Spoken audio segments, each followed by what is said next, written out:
The Starseed Transmissions. An Extraterrestrial Report. This book is dedicated to all conscious life, with special acknowledgement to that aspect of life which many have come to regard as the spirit of Greenwood Forest. Introduction. It was during a cold and snowy period of 11 days from December 27, 1978 to January 6, 1979 that the whole of this material was recorded. I have taken the liberty of editing out the repetition and rearranging it in chapter format, but aside from that, I share it with you as it was first presented to me. In the years that have passed since those 11 winter days when my little 8x10 office seemed to literally pulsate with the rhythms of some alien, yet hauntingly familiar, intelligence, I have given thought a number of times to publication. Yet my own life has been so filled with the momentum of such incredible change that I have hardly been able, until now, to take the proposition seriously. I can certainly attest to the truth of what is stated in these transmissions. One's life does indeed begin to change when one decides to work with the approaching forces. I hope the significance of this material is not lost to certain readers because of a reluctance to accept its purported origin. Regardless of one's opinion on the plausibility of extraterrestrial or angelic communion, it might be pointed out that the simple act of structuring information in this manner opens up communicative possibilities that are virtually non-existent in a conventional mode. Much of what is communicated in these pages would not easily lend itself to other, more traditional, ways of conveying information. The messages came first in nonverbal form, on waves, or pulsations, that carried the concise symbolic content of what I term metaconceptual information. Automatically, it would seem, the nearest approximating words or phrases from the English language would be assigned to ride, as it were, the fluctuations of the nonverbal communications. Often it was the case that the only human conceptual system with approximating terminology was religious. Hence, the occasional use of Christian words and phrases. It is not to be assumed that these always imply the usual assortment of meanings that are generally associated with them. Often the metaconceptual reality that they are used to represent goes substantially beyond the meanings suggested by their contemporary usage. The communications that are presented in this book seem to have been transmitted neuron-biologically. As I communed with these spatial intelligences, our biogravitational fields seemed to merge, our awarenesses blend, and my nervous system seemed to become available to them as a channel for communication. During our interviews, I would perceive reality, not only through my own perceptual mechanism, but through theirs as well. The resulting synthesis provided for a relatively accurate approximation in human language of the awareness they brought. In the course of my work with these creatures, I understood them to be focalizations of various essential perspectives. At times I considered these extraterrestrial, at other times, angelic. Occasionally, I thought of the entities as informational cells within a galactic organism of some sort. Toward the end of the transmissions, other, more mythical perspectives emerge, about which I will make no comment here. But by whatever term we choose to understand these entities, their purpose in sending these messages has not been to teach us of themselves, but to teach us of our own nature and purpose upon this third planet from the star we call Sunday. Chapter 1, Singularity of Consciousness. I come from the presence where there is no time but the eternal now. I retain, even in the midst of this relationship, an awareness of this realm and of the universal being that inhabits it. I come with a message that will prove vital to you in these final days of your history. My individual identity comes into being only as I enter the context of my relationship with you. When I am no longer needed in this capacity, I will merge back into the being behind all being. There I remain in unity and fulfillment until the next impulse comes to send me on another mission. In the interim, there is no distinction between me and the Source. I and others of my kind desire at this time to bring humans to this same level of awareness. I am a focus of collective human consciousness, but at this time you have little conception of what that means.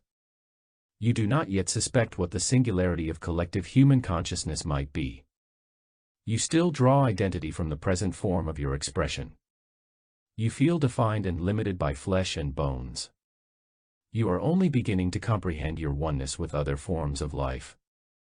For me to tell you, with these limiting definitions you have of yourself, that I represent an element or a focus of your collective consciousness, would actually be less accurate than to say that I am extraterrestrial. I meet the criteria of the latter term and that I do come from outside your planetary field of influence.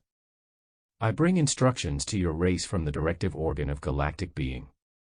When you remember your true nature, and begin to draw identity from the totality of your being, then it could be stated with all validity that I am an element of your own consciousness. However, at that point, you will no longer perceive me as you do now. When you have awakened to the reality of your true being, you will perceive me and all my species as being inside yourself. Until then, you perceive me as being outside yourself. There is but the filmiest of screens between your present condition and your true nature. It is our mission to assist you in bridging this gap, to awaken you from sleep, to bring you to the fulfillment of your destiny. The state of consciousness that I represent does not normally verbalize. It is difficult for me to relate what I wish to convey only through the words and concepts with which you are familiar. Your language was designed to facilitate commerce. What we put together with its components can only approximate my meaning. There is another, more ancient language, more conducive to discourse on this level, but you have forgotten it. Its transfer of information is accomplished through the actual projection of living informational units. These units are at once more specific and more inclusive than your words. They have been designed to convey organic information of concise, yet comprehensive, informational content. Simultaneously with this conceptual communication, you are subliminally receiving this same information through the living language of light, though your preoccupation with words leaves you with no awareness of it at this time. My work will be complete when I have put you in touch once again with this ancient language.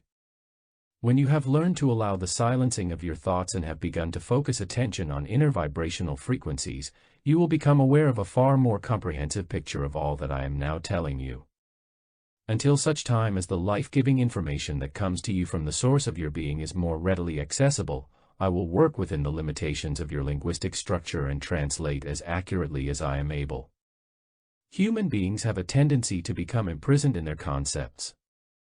You must remember that words and concepts can be both fallible and misleading. They are not absolutes. Do not confuse them with the realities they represent. No statement that I will make can be taken as an absolute statement. This does not mean that I am coming from a vague place. On the contrary, it means that your words are not precise enough to express the levels of vibratory awareness that I am attempting to communicate through them.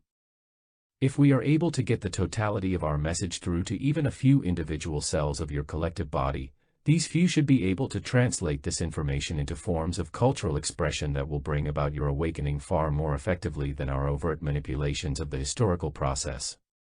The message that is revealed in these pages is the key that will unlock your own latent informational input systems. We are here to put you in direct contact with the source of all information. Our mission is to bring a pre-fall state of awareness to all human beings who are able to respond, however different they may be, whatever background there may have come from, using whatever conceptual structures seem appropriate. These individuals will then be instructed to translate this awareness into forms of informational exchange appropriate to their respective cultural situations. As this new awareness increasingly filters into everyday levels of human function, and as more and more individual human cells become aware of what is taking place, the change will accelerate exponentially. Eventually, the psychic pressure exerted by a critical mass of humanity will reach levels that are sufficient to tip the scales. At that moment, the rest of humanity will experience an instantaneous transformation of a proportion you cannot now conceive. At that time, the spell which was cast on your race thousands of years ago, when you plunged into the worlds of good and evil, will be shattered forever. Even now, with the healing influx of new information, the spell is beginning to lift. Even as I speak these words, the materializing force fields of bondage and limitation are beginning to lose their influence on consciousness. During this period of vibrational transformation, each of you will have a variety of roles to play. Each of you will translate the life impulse into patterns appropriate to your environment, and express this impulse in your daily living. I am now blending my consciousness with the cells of your body in order to provide you with some or the more specific information that I do occasionally relate, but I do this as little as possible. My primary function is to show you how to tap these systems or data retention for yourself. With guidance, you will learn to release your definitions of who you think you are, open yourself up to the experience of a much greater reality than you presently believe possible, and return to a level of consciousness where you will be able to communicate with us, not through cumbersome words and concepts, but directly, through communion with all that is. Do you want to know more about extraterrestrials? Do you want a definition of angels? We are you, yourself, in the distant past and distant future.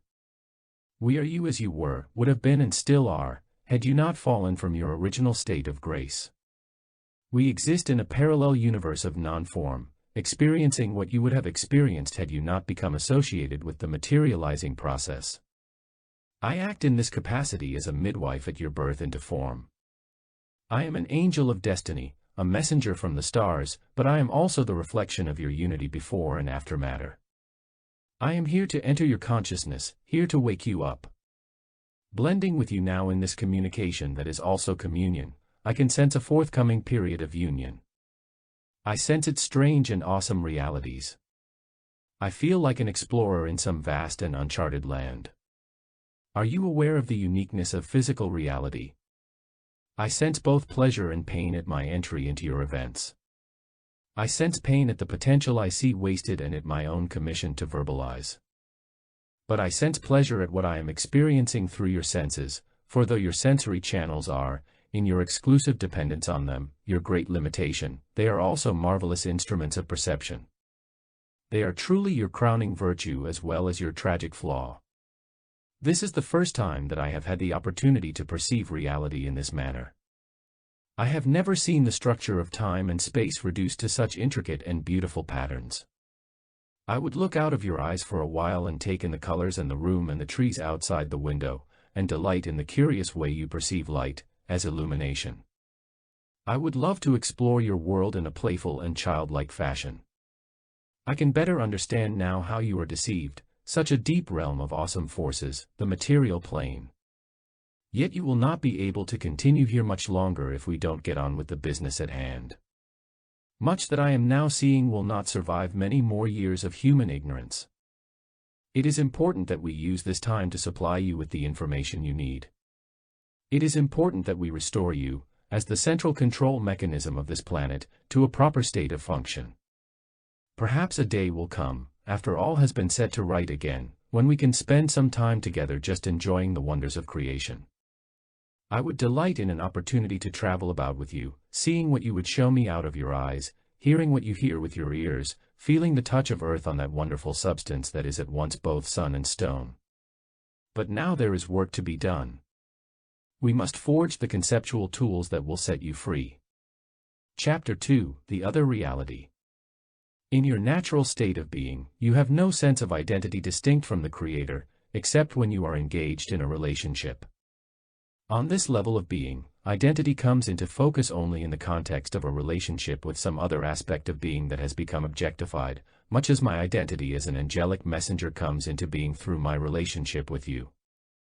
When such a relationship is not taking place, that particular expression of you simply does not exist, you float effortlessly in the potential of God. You are not annihilated, but all definitions of you are, and you are released from their restraining influence, allowed to expand into a state of love and perfection. By and by, if it should happen that you are needed for a particular function, you will still be there, for your form identity is a specific cell in a specific organ of a larger being. When the next energizing impulse comes, it also brings your definition and instruction. You come into the necessary degree of focus for whatever is required. Throughout the course of your existence, you continually oscillate, like the wave function that you essentially are, in and out of focus, in and out of definition, always moving back and forth, like the pendulum on a clock or the heart of an atom, out of the unity of being with God, into a finite expression of God's infinite potential, and then back into unity once more, back and forth, back and forth. This is the natural rhythm of your existence, just as it is mine. It is the song of God, the rhythm of life itself. Whenever the divine impulse calls upon your services and brings you into form, you encounter other beings of infinite variety, on errands and excursions in worlds of love and light that are impossible to describe. As this happens, you experience, for the duration of your contact, both an identity and a linear time world, but in the course of your encounter, you are still aware of your unity with the Creator. You do not lose the certainty of your oneness with God. You are aware of your form identity and of the motion of time, yet you oscillate, faster than the speed of light, back and forth between your pre-manifest state and your species role form. This is nothing more or less than every atom of physical creation is doing all the time. Before the fall, you had the ability to shift the center of your awareness from deity to identity, from form to metaform at will. You were free, as it were, to come and go as you pleased, free to emphasize whatever aspect of yourself suited the situation. It is such that all creatures are made. In a healthy state, you are functioning in two realities at once. Half of the time you are focused on your form identity, and the other half on your identity with the totality of what is. In the fallen state of consciousness, you find yourself trapped with your awareness on one side only, while the actual substance of your being continues to function on both sides. This is what unconsciousness is all about. You still exist in that other reality, but you are asleep. In the reality you now think to be the only reality, you are fragmented. The human race seems to be composed of a multitude of beings. In the other reality, there is only you. We are here to wake you up. There is really only one of you who needs to hear this message. It is important that you return to a consciousness of your true self. For though you still exist in both realities, unconsciousness of your identity with the Creator is cutting off the flow of life-giving information to the part of you that exists in form. Your existence in identity with God is the reality from which all life springs. Focusing your attention exclusively on form greatly restricts, and eventually curtails, the flow of life currents. As I search your symbol storage systems for a word with which to express something of the reality in which you exist as one with your Creator, I come across the American Indian word Nawal. It is a term which you understand to mean everything that cannot be named. This is a good word for the region of being, the region of unity. I will use this word for a moment to emphasize a point. In the pre-fall state of awareness, you existed in the Nawal, the all, the everything, the nothing, the primal void where all exists in a state of potential. This is the Creator that surrounds creation like the sea surrounds a fish. Out of this Nawal, you are called many times to dwell, for the space of a relationship, in its opposite, the tonal. The tonal is everything that can be named. It is the imaginary world of God in which all apparent differences exist. It is the playground of what is. The tonal draws all of its sustenance from the Nawal. It cannot exist apart from the Nawal. While the Nawal is a dynamic, yet steady state of rest, the tonal, or manifest physical universe, is continuously flashing on and off. This oscillation occurs in all things manifest, from the smallest subatomic particle to the greatest galaxy. All of us, angels, humans, anything that can be named, are only in form one half of the time. The other half of the time we exist in the totality of being. This totality of being that we have been calling the Nawal, has also been called God the Father. It is the life of God the Father that animates all creation. It is this reality that all healthy creatures oscillate back and forth to and exist in half the time. In this reality, we do not exist in time or space, for we can name these, they are both features of the manifest universe. From this spaceless, timeless state we derive all energy, blessing, and nourishment. This always holds true, even for you in the fallen condition. The difference is that in the fallen state you are not aware of this process and therefore unable to participate in it consciously. By forfeiting your ability to oscillate in consciousness between the two realities in which you dwell, you are restricted to an awareness of just the tonal, just the material, conceptual world. You still receive your nourishment from the light of the Nawal, but no longer directly, only through animals, plants, and minerals. You are unconscious of being and conscious only of form. How did you lose the ability to shift your awareness from deity to identity, from form to metaform? How did you lose God consciousness? How did you fall into the illusion of separation? I will tell you. It was through a simple lack of faith. It was through a loss of confidence in the absolute perfection of the universal design. This was brought about by the entry of a single factor into your existence: fear, the serpent in the garden, the devil in history. Through a subtle process of reasoning, this being encouraged you to move in a pattern of activity that has come to be called original sin. It was a pattern of activity that you were never designed to move in.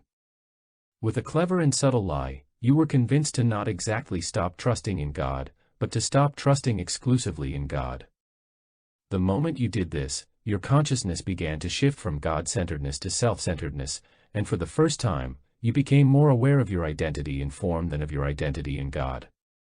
This shift in awareness was minimal at first, but enough to begin what was to become a long spiral downward through denser and denser levels of energy bondage and restraint. For Satan, your tempter, is the materializing influence who in its right place is responsible for the bonding of energy and the creation of matter.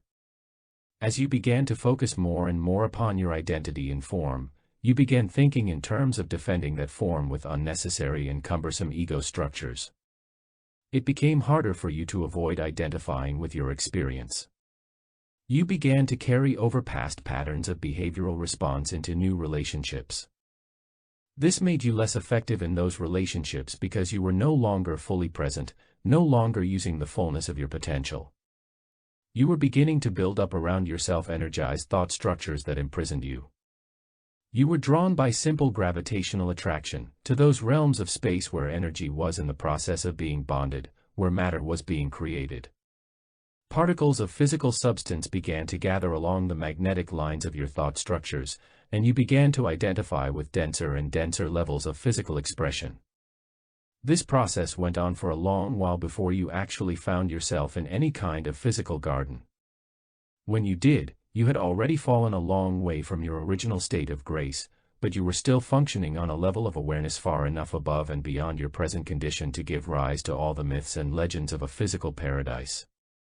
The physical Garden of Eden lasted for many centuries of Earth time before the momentum of the materializing processes caused you to rely so much upon the physical senses that you became cut off from the direct nourishment of divine light. In reality, you have never been cut off from this nourishment, but as your sense of identity became almost exclusively wedded to your physical bodies, their growing density began demanding more and more of substance for their support. You finally reached a point where you could no longer meet the demands of your physical bodies without work. It is at this point that your chronicles state that you were driven from the garden. In truth, you were never driven from the garden. The garden is still there, surrounding you even now. Language is only capable of communicating on one level at a time. Yet the fall was a simultaneous multi-leveled occurrence. While you were clothing yourself with increasing layers of material identification, you were also becoming more and more fragmented within yourself. As you began to bring into your relationships a sense of identity based on previous relationships, you were not only lessening your own presence and effectiveness in current relationships, you were also creating separation within yourself. None of your past experiences were comprehensive enough to fully identify within the present moment, yet you began to rely on them for your understanding of and approach to the present moment. Thus, the whole process of the fall was accompanied by a corresponding fragmentation of your sense of identity, your very sense of self. By the time of the physical Garden of Eden, you were already perceiving yourself to be more than one. The sexual process came into play in order to produce physical projections within which these apparently separate entities you had split yourself into could take form. Even to this day, these apparently separate beings are but your own fragmented reflections. In the fallen state, you perceive them as separate and distinct. Yet, despite all this talk of a fall and original sin, you are not held prisoner by events that transpired in the dim reaches of your collective memory. You are not born into sin. You are born daily into the presence of God, yet daily you reenact the original foolishness that is recorded in all your ancient chronicles. Daily you commit original sin, daily you eat of the forbidden fruit, and it is from moment to moment that you keep yourself imprisoned by allowing a dubious rational thought process to come between you and your immediate sensing of God's will. This was the hesitation that led to your initial fail from grace, and it is the same hesitation that keeps you now in a fallen state. There should rightly be no interval between the determination of the need to take action and the implementation of that action. This rational interference is what caused you to stumble in your primal dance of trust with God. You are now, in effect, sleeping under the influence of what could almost be seen as a spell, an illusion that prevents you from experiencing the clarity of perception that is your natural birthright. Our mission to this planet is to awaken you from sleep by whatever means necessary. Chapter 3: The Shadow of Future Creation. Since the first breath of God at the beginning of all the worlds, it was preordained that creation would exist within a rhythm of expansion and contraction. Eventually there would come a time when the physical universe would stop expanding and begin to contract. The Hindus refer to this process as the inbreathing and outbreathing of Brahma, the process through which God breathes out all of creation, and then breathes it all back in again. At this point in linear time, we are very close to the middle of the cycle, soon to reach the exact midpoint between the outbreath and the inbreath of God. The universe began to reach this midpoint as unicellular organisms were emerging on the Earth, but the exact midpoint is yet to be attained. It will coincide with what has come to be called the Second Coming of Christ. When any vibrational system reverses the momentum of its direction, as a pendulum does at the uppermost point of its swing, there is a moment of complete rest before it resumes its movement in the opposite direction. Since rest, or the total cessation of movement, constitutes the opposite of time, there is at the precise moment of its occurrence, a micro-interval of non-time, a moment of eternity. This is the same interval of non-time that occurs many times each second as the atoms of the physical world vibrate back and forth. This is an opening into the Nawal, a doorway into the presence from which all life energy springs. What happens when a universe stops expanding and begins contracting? What happens when an entire cosmos reaches the exact point of directional change and comes to a moment of absolute rest? You will have the opportunity to see for yourself very soon, for this event lies just before you in linear time. It will provide an opening for the emergence of something incomprehensible. Before we touch upon the nature of this occurrence and its implications for human beings, let us consider, however briefly, something of your nature as you existed prior to the fall. The entire biological history of this planet has been but the shadow cast in matter by your approach. It is the way that rocks and water and air have begun to respond to your presence, for you are life itself. You are that which lies beyond all duality, beyond all materializing tendencies, beyond all restraints of time and space. Your consciousness is both infinite and eternal. It can dwell in the limitations of matter and perceive through whatever filtering systems you so choose, but in healthy function, it is not bound or limited by those systems. Rather, it uses them as instruments of perception, exploration, and adventure. Outside of time and space, you are one with the Creator, the All that is, the Source.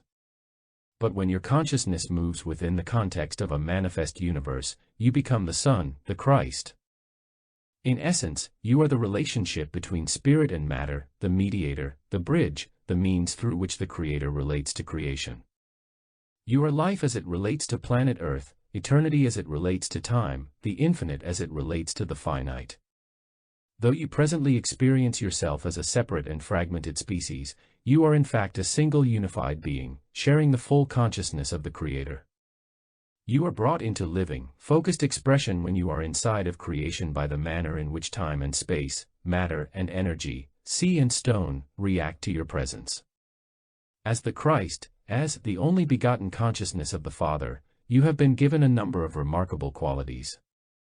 You are able to expand and contract in accordance with the focus of your attention. You are large enough to encompass all of creation, yet small enough to climb inside. Your Father Creator also permeates creation, but in a different way. In His vastness, He surrounds creation. His being saturates the physical universe, all the stars, the sun, the planets in your solar system, the distant galaxies, but He relies on you for His focus. You are His specific attention. As the focus of the Creator's attention, you have been roaming around inside of creation for billions of years, expanding and contracting, drifting in and out of this galaxy, that galaxy, this star system, that star system. Everywhere you go you see the matter that your Father has created. You observe the many wonderful forms it takes, the mighty suns, the red giants, the white dwarfs, the vast spiraling galaxies, the quasars, the black holes, the white holes. You watch the incredible contortions of time and space that take place in the various gravitational fields you pass through. You note the planets, moons, asteroids, and comets circling within each star system you visit. You drift around, the Father's representative, the Father's attention, and you enjoy the worlds that have been brought into being. But all these worlds are physical. They are all made of matter. They are made of the bonded energy attention of the Father. They have a certain substance, a certain solidity that you as spirit lack. You realize that this is their limitation. You realize that they are defined and specified in ways that you are not defined and specified. Yet, something about them intrigues you. By and by, you get an idea. You begin to wonder if you might not, just possibly, somehow or another, clothe yourself in matter and construct for yourself a physical body that you could then travel around in, perceiving matter from the same perspective with which matter perceives herself. The idea contains one paradox after another. Yet something about it keeps you wondering. It puzzles you, and you love puzzles. You keep mulling it over as the eons roll by, trying to figure out some way to make it work. Until this point there was no biological life in the universe. The rocks had a limited consciousness, but it was not responsive to the intent of your spirit. In solid, liquid, or gaseous states, matter as created and defined by your Father, behaved quite predictably according to fundamental physical principles untampered with until that time. Throughout your travels in the physical universe, you had always kept your consciousness separate from the matter you observed. At the time you hit upon this plan, however, all that changed. You looked around until you found a suitable planet for what you had in mind, not too hot, not too cold, situated within a stable young star system. You then focused your attention and your vibrational body in an entirely new way, an open way, a self-sacrificing way, a very powerful, loving way. Gently, slowly, you began to approach the planet.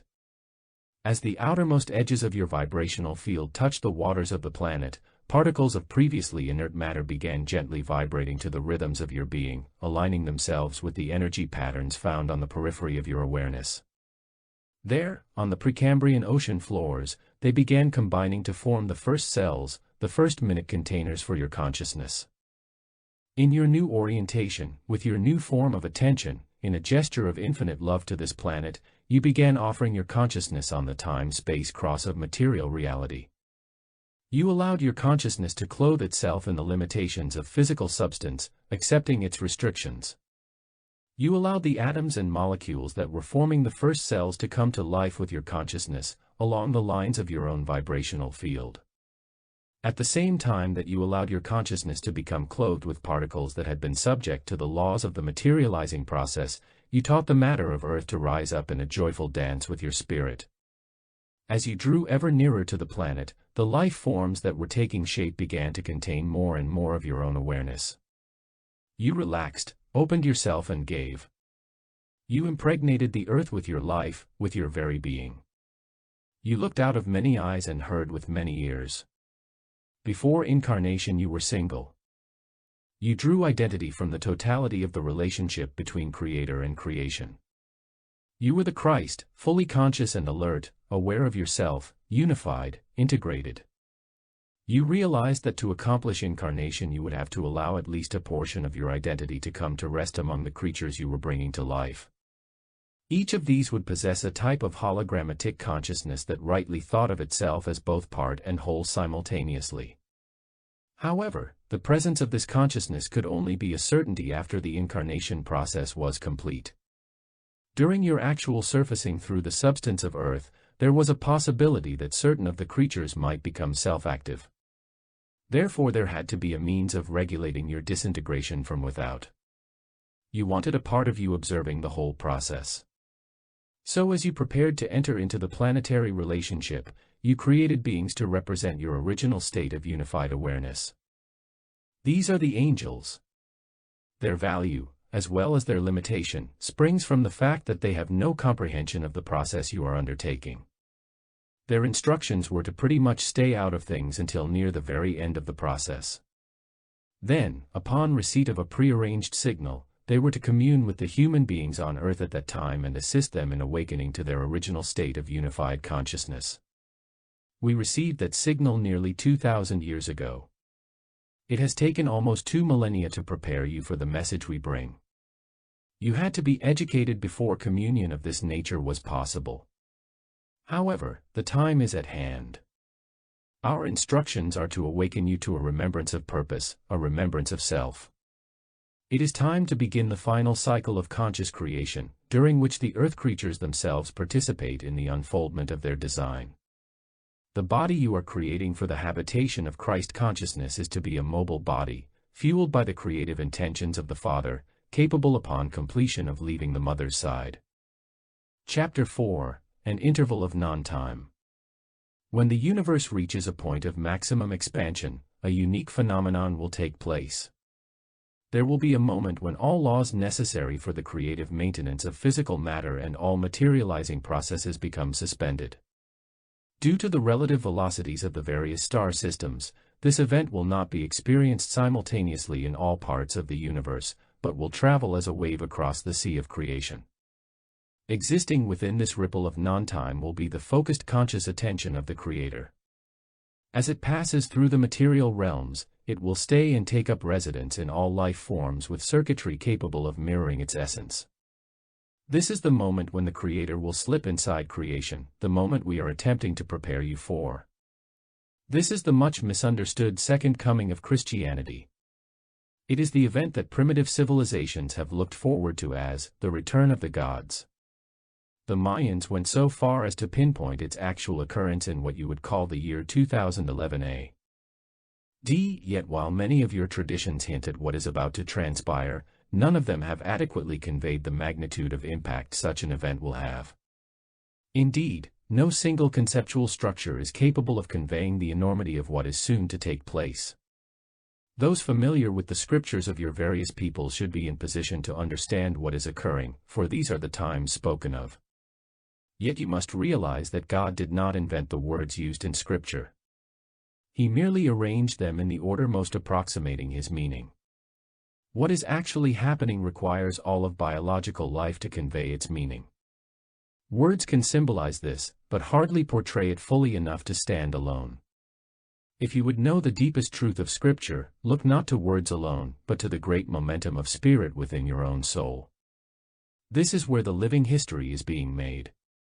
In a way that would be impossible for your rational intellect to comprehend, this forthcoming event is human history.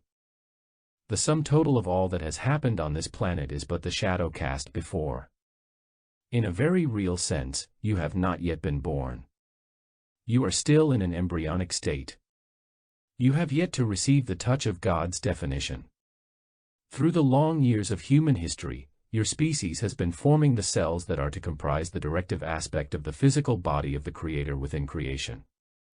Gestation upon this planet has but set the stage for the emergence of the planetary being now taking definite form. This planetary being is who you are. Has it occurred to you that the mathematical probability of your being here is infinitesimal? Were you not here, living proof of the impossible, an excellent case could be made for your non-existence. Within the framework of law that was of necessity instituted to create and govern these material realms, the existence of biological life would not have been possible, except were it to enter through that one moment when that law was suspended. Such is the origin of biology, the fusion of spirit and matter. The impact of this single creative moment is so vast, so far-reaching, that the shock wave sent out before it have given rise to all of the biological life that now exists upon your planet. You are living in the shadow of an event not yet taken place. Yet it is you, yourself, under all your layers of false identity, that cause this event as you approach ever nearer to the earth. From within the context of history, it appears that there has been on this planet a progression of increasingly complex life forms evolving toward ever higher levels of consciousness. It appears that there has been an evolutionary process. But this is not the case. What is actually occurring is that the matter of Earth is falling under the influence of your vibrational body. This influence naturally increases as you draw nearer. Only when the center of your spirit touches the center of the Earth will life on this planet be fully manifest in form. This should not be so difficult to understand. What you have considered to be history, or in other terms, the evolution of the species, is only what you have been able to observe through the distorted medium of a fragmented and quite subjective intelligence, trapped within the past-future orientation of linear time. From such a perspective, the act of creation could appear as a progressive, sequential process. To the extent that you are able to identify with the spirit that gives you consciousness, however, it becomes a much simpler matter. You have yet to arrive. You are still on your way. Sitting here reading these words is only a sleepy reflection of your unconscious totality as it prepares to become fully revealed on the day of awakening. Your real life will begin when the Creator gives you His definition in form. Within the womb of history, your species has been primarily defined by the Earth Mother who is helping to prepare the clay. She is only interested in getting the form arranged according to specification. Her only knowledge of spirit is that it brings forth her potential. When the Father's center merges with the center of the Earth, the collectivity of human consciousness will awaken to a unified field identity. You will be born. After that, the influence of matter will not affect your consciousness as dominantly as it did during the historical gestation period. The Earth will continue to suckle the species, so to speak, for another millennium before you are capable of going off on your own, but even during that period the Father's influence will be much greater than it is today. The Creator has established laws to govern the bonding of energy. Through these laws of materialization, the physical universe is created and maintained. In the material realms, these laws are right and proper. But when they come into relationship with biological life, they begin to behave strangely. From a perspective of consciousness, they translate into limitation, contraction, and ultimately death. In psychological terms, the laws of materialization have given rise to the ego, a fictitious identity with a sense of fear, vulnerability, and a need to protect and defend itself. Spiritual consciousness should not properly be associated with the forces that govern the bonding of energy.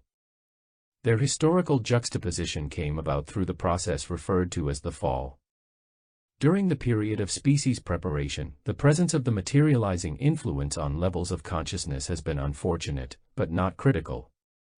However, in light of the intensifying vibrations of the creative spirit that is now nearly aligned with the center of this planet, the definitions that have been imposed by matter will no longer be tenable. The Creator Himself will dispel this planetary restraining influence and henceforth hold all life forms in appropriate expression through the new definitions of His love. This will be a profound transition for each and every form identity, a transition of a magnitude you can only begin to suspect. As a collective event, the moment of birth is still a generation away. But individually speaking, this event transcends the limits of space and time and is, in fact, already occurring. Your individual birth will take place at the precise moment in linear time when you stop struggling with your rational fear patterns and let yourself go in the divine dance of inner direction. You must decide whether you are going to accept the inevitable in a state of love and prepare yourself accordingly, or hold on in fear to the bitter end. Ultimately, these are the only two avenues of response. By the linear time this event takes place, humanity will be polarized according to these two adaptive patterns. All will be decidedly in one camp or the other.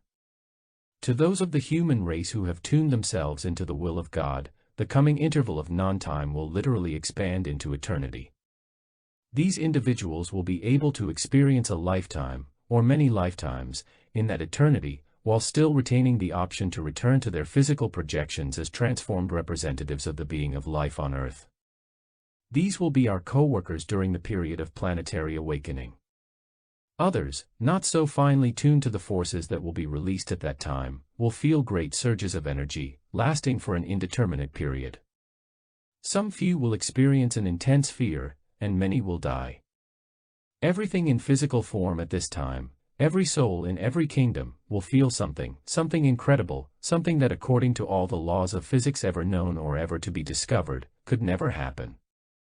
But there it will be before all senses, an impossible fact, like the babe in the manger, like the unmistakable feeling in your heart, an incredible vibration of truth and love, shimmering, scintillating, awakening every nerve, every capillary, every cell of your planetary body.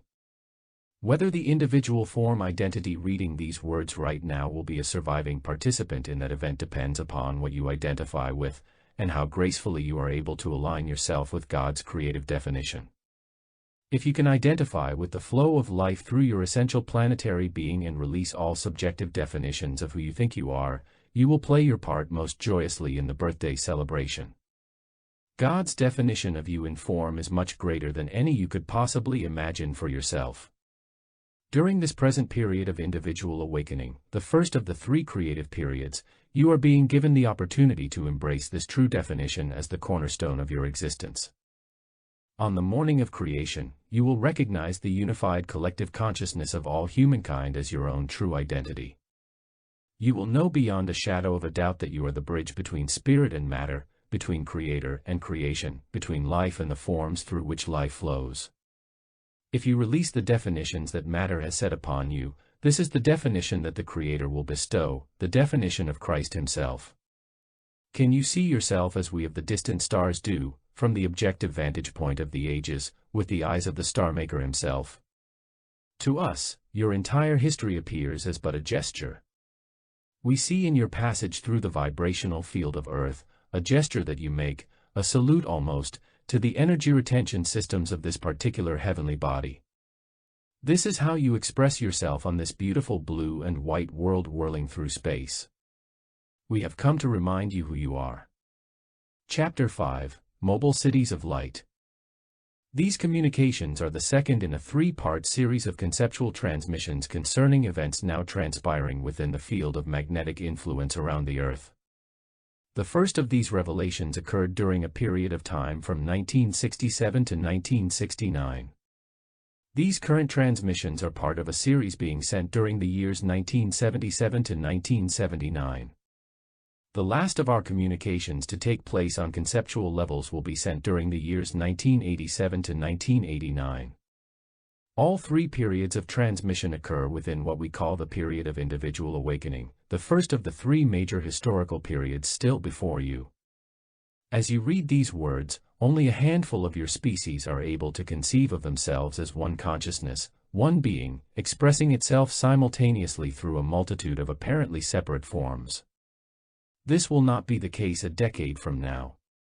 10 years from now there will be many working signs and wonders in the name of Christ. 20 years from now, individual awakenings to the reality of Christ consciousness will be commonplace. 30 years from now, there will be a sufficient number of healthy functioning holoids to consciously undertake the final cycle of creation on this level. A period of years will follow these transmissions during which those of you who have awakened to the new way of being will become grounded on your new level of unified consciousness, and construct with the collective power that will flow through you, a biogravitational field of sufficient intensity to draw into it, through a process of rhythmic entrainment, the rest of your race. This will initiate the second period before you, the period of planetary awakening. This period will last 1,000 years. During this time, we will grace your planet with physical manifestations of our angelic extraterrestrial presence. Together, we will work to prepare for the third and primary period of your time cycle, the Age of Discovery.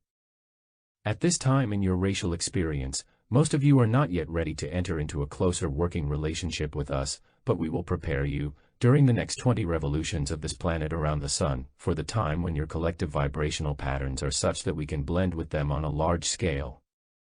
We are still experimenting with various ways and means of accomplishing our task of awakening, but with the increasing ease of direct informational exchange, our work within the currents of your history will probably subside. We hope it will not be necessary to shake you out of your exclusive past-future-oriented focus on form through any of the cataclysmic events foretold in your various prophecies. We will use these if we must in order to protect the biosphere of this planet, but if you follow through on the information we are clarifying, there is no reason why we should have to resort to such extreme measures. Through these transmissions, and through many others like them throughout the Earth, we are supplying you with more than enough information to enable you to restore your own equilibrium. We are allowing a certain amount of ecological destruction to take place without direct interference, because such destruction may help to precipitate a voluntary and cooperative return to a pre-fall state.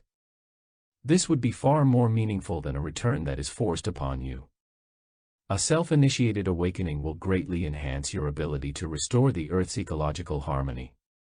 Consequently, at this time, we are confining our help, as much as possible, to the provision of information and to the development of conceptual clarity. Meanwhile, there are many among you who will, as the years go by, experience one by one the necessary psychological transformation, and enter into a conscious working relationship with those of us in a state of grace. During this coming 20-year period we will be largely occupied with the conceptual education of your species. But after that, during the last 10 years of this present cycle, we will withdraw our activity on conceptual levels, and focus more directly on physical and emotional levels. This is where the real work needs to be done. The establishment of a conducive conceptual climate, however, is prerequisite. During our first large-scale entry into your historical process in the late 60s, we learned much of the materializing patterns that presently restrain and define your collective expression of consciousness. Our experiences at that time and during the years that followed have formed much of the conceptual basis for these transmissions. At that time, the members of your species most responsive to our descending vibrational patterns were those who had not yet assumed clearly defined social roles. Esoterically, these individuals could be said to have had loose etheric bodies. But practically, they were individuals in transition, with few vested interests in the status quo. What made these individuals responsive to our presence was the fact that they had relatively flexible conceptual structures. Within them, we could plant the seeds of our life-giving information with the greatest chance for successful germination. We chose the years 1967 to 1969 for this first large-scale experiment, because at that time in your global civilization there was an entire generation coming into maturity that was receptive to change on a planetary scale. The children of this generation will be those who will participate, on many different levels, in the great revelations of the late 80s. This will be a truly momentous time, a time when the first contractions of birth are unmistakable. A large part of the purpose for these present transmissions is to prepare the parents of this generation for something unprecedented that is to appear in their children. Our communications during these closing years of the 70s are reaching past the social fringe of your culture that was contacted during the 60s. This time, we are reaching deep into the heart of global civilization. We are reaching many who are in what we call lubricatory positions in your society, individuals working in factories, teaching in schools, building your cities and expanding your science. We are not in much direct contact yet with government officials, nor with world bankers and international financiers. In most cases, these elements have surrounded themselves with ego mechanisms too complex to penetrate at this time. Our first contacts with them will occur during the more powerful transmissions of 1987 to 1989. Those who we are contacting now, nonetheless, are critical enough in the maintenance of your social systems to ensure that the world will make some incredible leaps in consciousness during the next decade. The majority do not have room within their belief structures to accommodate so grand a being as an angel or extraterrestrial, so they respond to our influence as if it were coming from themselves.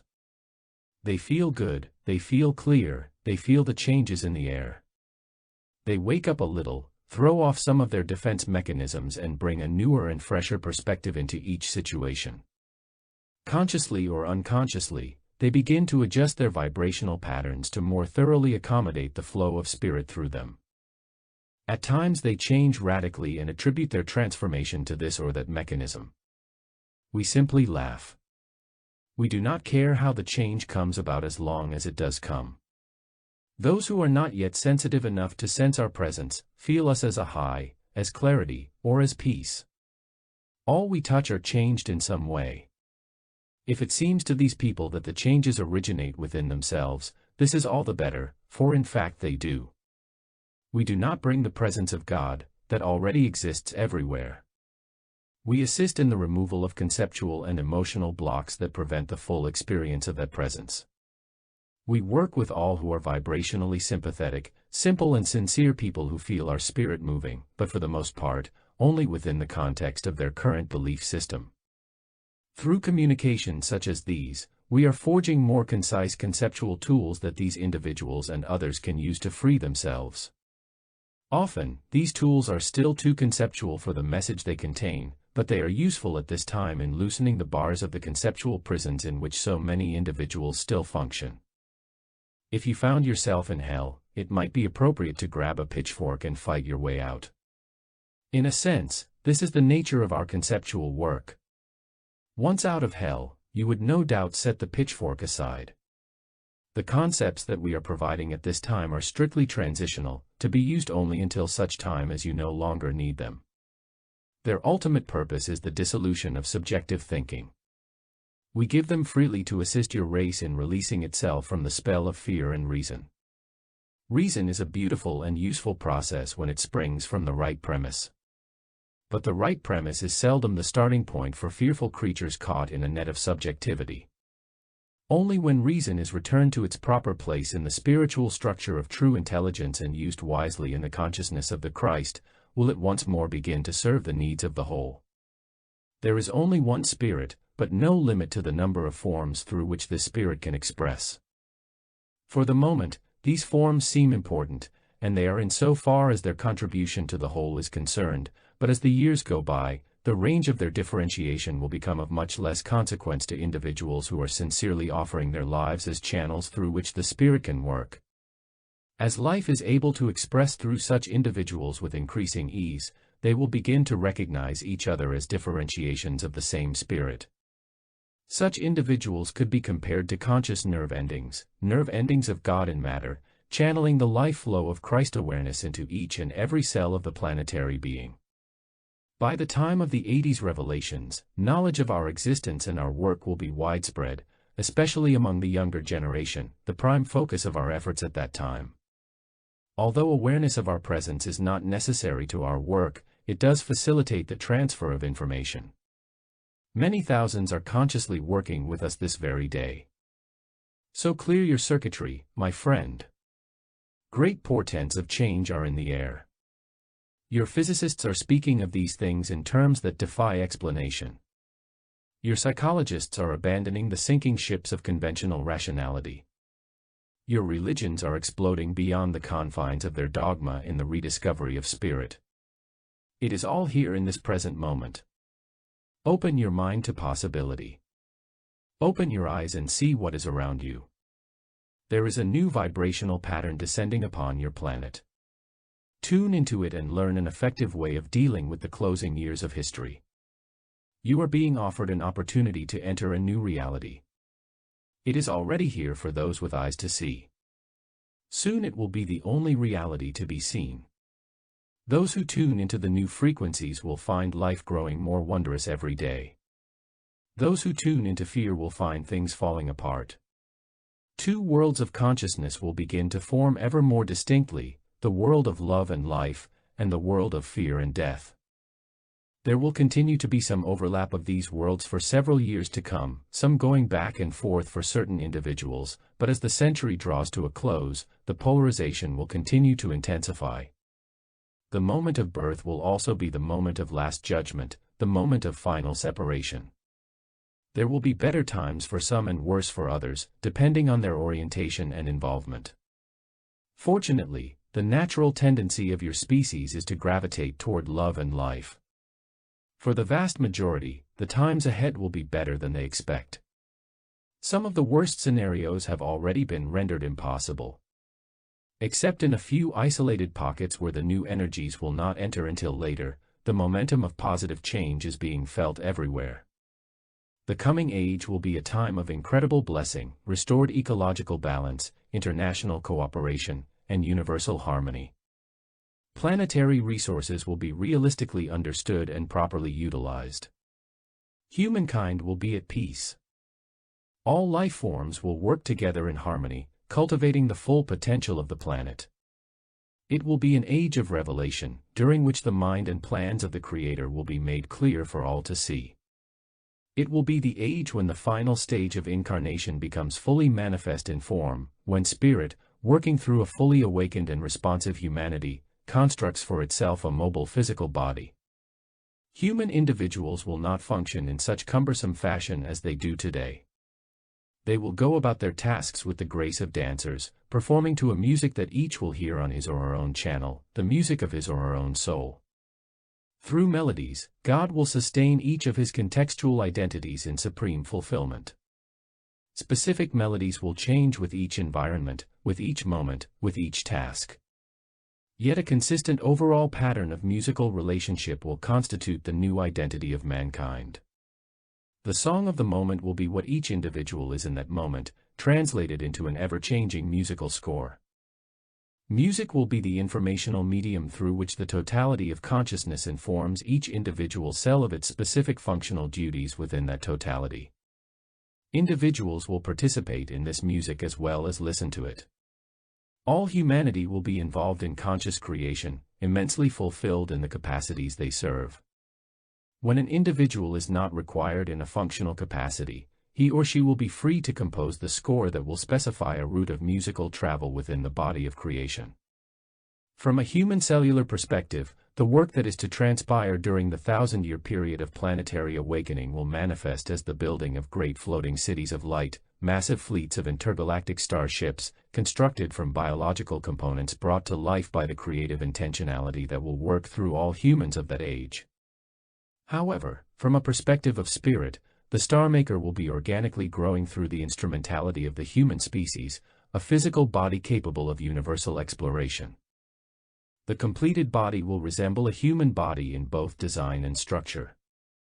The completed physical body, incorporating much of the Earth's biological life, will depart from this planet in approximately 3011 AD. From the outside it will have the appearance of a human baby of about 1 year of age. It will function much like the microcosmic human body, with all organs represented. It will be fueled by a fuel all will have learned to live on by that time, light itself.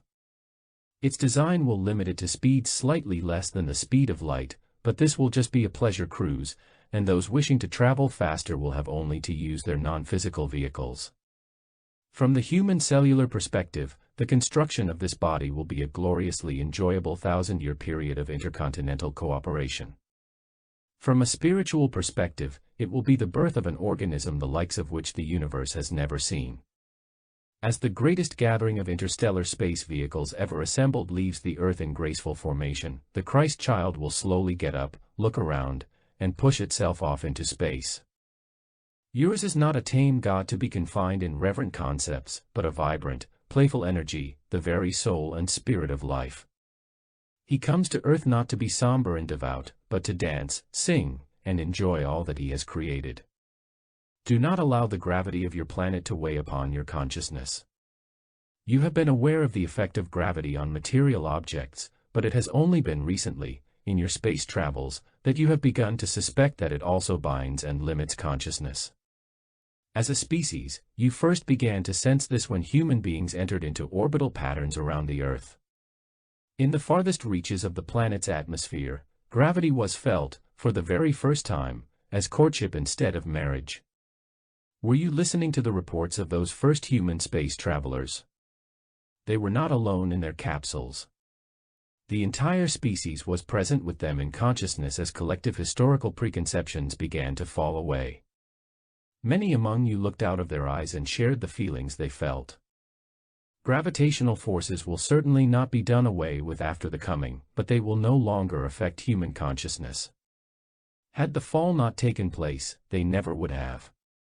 In these last few years, while the influence of matter still coexists with the rising life energies, do not conceive of your world with such gravity. Lighten up with the merriment of Christ. Even now the awakening child is showing himself to your scientists and mathematicians through playful impossibilities that thwart all their rational explanations. He is laughingly holding up the stage props of contemporary contentions, running to and fro, catching them as they fall, seeing how long he can keep his presence a surprise. Do you remember when you were small children and the world seemed fun and exciting? Be like those little children again. Come play with us in the wonderland of matter. It is long years that you have dreamed of your entry into these realms. Your dream has come true. Wake up and see where you are. If the world sees the happy exuberance of the awakening Creator shining in your eyes and thinks that it is irresponsible in light of this or that growing crisis, patiently explain to them what is happening. Tell them something of the new perspective. In the moment of your presence, in the moment of your being, tell them what you are experiencing and what they might experience too. Let them see that your happiness, your peace, and your serenity are not yours alone, but the reflection in your life of a being who will always be at his greatest ease. Do not let this preview of what is to come distract you from the work that lies ahead. Do not store the specifics of this vision in your mind and then expound upon them with rational extrapolations. Feel the spirit of all that we have been saying, embody it practically in your daily living. The vision is real, but there are steps that need to occur before what is already done in spirit becomes likewise accomplished on the earth. You are the means of those steps, the mechanism that the Lord has designed to implement His will in the realm of form. In the stillness of your innermost being, contact Him. Gain His clarity, purpose, and direction. When you have received instructions and discovered your area of service, go forth and do what needs to be done. We are prepared to join in conscious communion, those members of your species who have experienced psychological death and rebirth. Before our help can materialize, however, there must be more openings on human levels. We are unable to commune with humans whose vibrational fields are distorted by ego factors, emotional reactions, excessive conceptualization, or past-future orientation. In such cases, our presence would force their vibrational patterns into alignment with ours, robbing them prematurely of a portion of their identity. We are only able to work with those who are consciously aware of who they are and what they are doing. With these, union becomes reunion. It is critical that you remember your origin and purpose. Your descent into matter has reached its low point.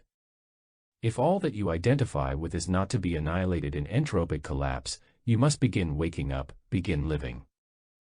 You have been dead to the most important part of yourself all these years of your history. But your time in the sarcophagus is complete. You shall no more be consumed in the fires of faithlessness. Arise, then, from the ashes of ignorance and rejoin the cosmic brotherhood. The time of separation has come. There are but two roads before you. You can walk in the innocence of those who trust in the Lord, or perish in the impending collapse of your rational systems. The choice, as it always has been, is yours. Chapter 6, A Psychological Process. Everything that you need exists in this present moment, and this moment is all that exists. In its brief flicker you will find all the time in the world. Through it you will contact the living information that will guide you with infallible direction. This present moment is the stargate through which you will leave the prison of human definition and expand into an awareness of divine perception. It is the crack between the worlds, not only the worlds of past and future, but worlds of time and space, spirit and matter, form and being. It is a timeless zone, the gateway through which you will again begin to participate in the adventure of creation. Your entry into the eternal awesomeness of the present moment, into the presence of God, will be through what we call a psychological process. This process is a process of identity shift, a process through which balance is restored in your awareness of the two realities. Through it, you begin to realize that you are not the form you animate, but the force of animation itself. Through it, you will reawaken to an awareness of all that you are in spirit and in wholeness. It is a process that will return you to a state of grace, a state of health, a state of intimate association with all that is. This state already exists. It always has. Yet most human beings are blinded to it by the incessant machinations of the rational thought processes that they worship instead of God and His simple truth. It is important that you recognize the creative power of your thoughts, a power far beyond your knowledge. As long as you think negatively, life will only allow you a token share of consciousness, lest you spread disease. But the moment your thoughts are of love and life, the Lord will flood you with His own awareness and you will enjoy the wonder of His perception. You were born to share in His creative power. The stuff of which you are made is so charged with the ability to create that everything you touch comes to life, every thought, every identity, every image. You are the energizing force of the material plane, the bringer of life, the bestower of blessing and the sustainer of illusion. Through you, God is able to enter the very heart of creation. Through you, God is revealed in material form. You are both child of God and child of matter. Yet you cannot serve both masters. Whatsoever you bind in consciousness will be bound in matter, and whatsoever you bind in matter will be bound in consciousness. You are the creator at this time of your own reality. If you would know the creator of a greater reality, lay down your thoughts as you would a hoe after a day in the garden. The greater reality calls you now. You are required in its service. Your embryonic period is over, gestation is complete, the moment of birth, at hand. To re-enter the presence of God, you must first leave the presence of Satan. You have lived in the presence of Satan for all the years of your history. In fear, you have been led far from your home in a state of grace, and deeply into worlds of elemental forces and bonded energy patterns. Now is the time to leave this prison. You need not leave your physical bodies, nor the objects of the physical plane, but you must leave your interpretations of what those objects and bodies are. Your interpretations and definitions only reflect the distortion of your subjective perspective. Interpretations are what stand between you and the clarity of perception that you will need to do the work that lies ahead. You must release them with your thoughts, with your dreams, with your hopes and with your fears. They may seem to be insignificant, ethereal things, floating gently through your mind, but do not be misled by their apparent lack of substance. They are the stuff that wars are made of, the harbingers of death, the agents of disease and destruction. With the energy that you give them through your attention, they have the strength to cripple a planet. Remember the tree in the center of the garden. Why do you suppose the Lord forbade the first humans to eat of the fruit of the knowledge of good and evil? Only one with a consciousness of the whole of creation is in a position to determine the good and evil as it pertains to the various creatures. In the other reality, the first humans shared in the holistic perspective of the Creator, but in the form reality, their perspective was decidedly subjective, incapable of accurately assessing the needs of the whole. They could not creatively direct the course of those who had projected forms functioning within creation. Only the totality of consciousness, God the Father, the Creator, was in that position. So long as they had trust in Him, and were willing to function within the range of their design, within the context of the Creator's own internal dynamics, they had complete freedom to enjoy the created realms. Choosing to partake of the forbidden fruit, these first representatives of deity stepped outside the range of their designated function, consequently outside the range of the creative energy that was available to them according to the nature of their design. This was the beginning of disease, aging and death, the beginning of their pattern of false identity, and the beginning of human history. The pattern of false identity has lasted to this day, and while it has not critically affected the gestation period, it has certainly made it less enjoyable. Can you see more clearly now why it is essential in these closing years of the cycle to release your interpretations? They belong to the past. And life exists eternally in the present. You were intended to share in this eternal life.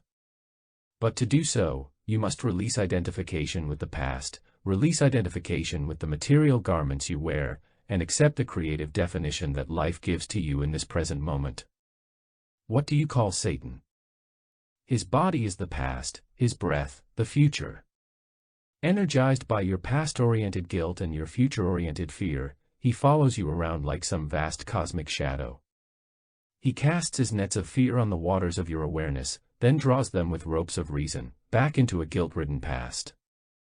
For the sake of illustration, your presence could be compared to an inflatable membrane, designed to be filled to the full with the energy and power of life. Like two enormous rips in the side, guilt and fear allow the precious life substance to escape, leaving you withered, ineffectual and short-lived, all the while, using your own life substance to energize everything that you fear. It is easy to reverse the situation. Let yourself die to the past and wake up in the present moment. Why should you hesitate? Are your past experiences really comprehensive enough to provide a basis for understanding everything you encounter in the present? Do they truly deserve the authority and credibility that you give them? How attentive were you to all the factors that were present in the moment of their occurrence? If you are preoccupied with experience, how attentive will you be to what is occurring in the moment? Where is your attention now? You are where your attention takes you. In fact, you are your attention. If your attention is fragmented, you are fragmented. When your attention is in the past, you are in the past. When your attention is in the present moment, you are in the presence of God and God is present in you. Let yourself die to all that does not really exist and discover what does. Let go of all you think you know. Be all you know is of the past. It does not exist in the eyes of God. In the eyes of God, your knowledge is but dust in the eye of a child, blinding you to the splendor of creation. You know, in effect, nothing of eternal significance. When you operate on the basis of your so-called knowledge, you are operating without divine foundation. Belief in your own knowledge is not belief in God. Trust in your own knowledge is not trust in God. No matter how much you learn within your present framework of finite knowledge, it will never be even one step closer to an understanding of God, the universe, or yourself.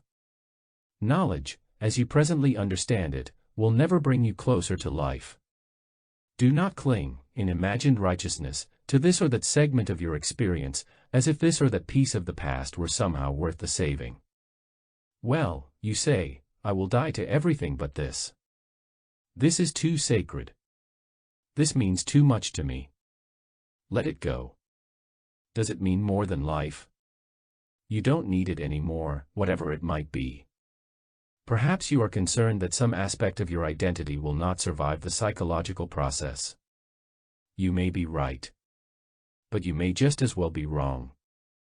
Let it go. It makes absolutely no difference.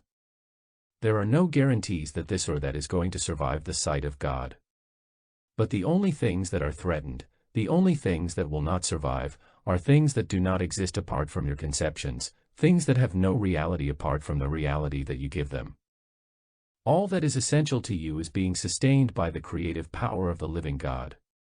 All that you sustain in existence through the misuse of your creative abilities only serves to involve you in areas where your own life energies become mischanneled and eventually dissipated.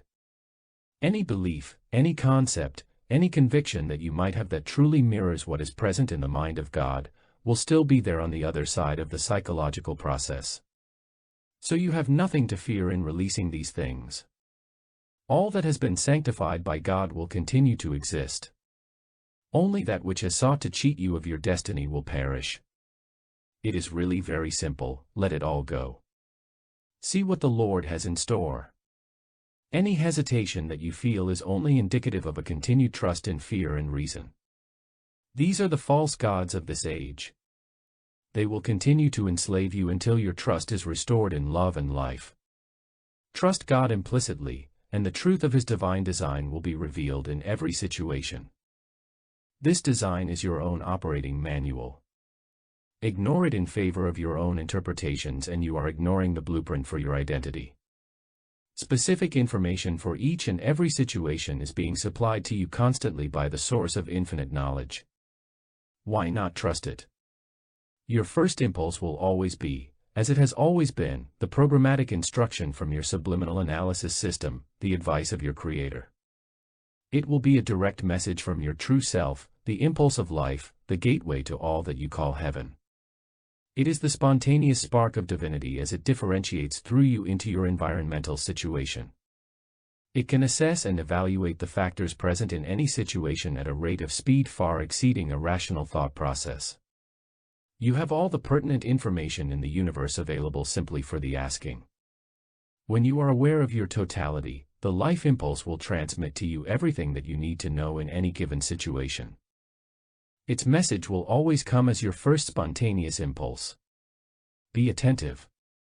Chapter 7: The Dance of Life. As a child, your conceptual prison was not yet fully defined, you still retained the ability to enter the lands of eternal being. As an awakened child of God, you will again be able to speed up or slow down the passage of time, to stop raindrops on the window, or war in the Mideast.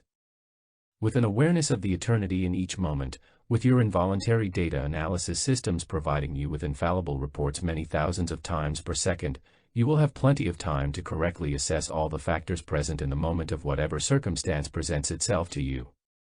You will determine the optimum course of action with the ease and grace of a dancer.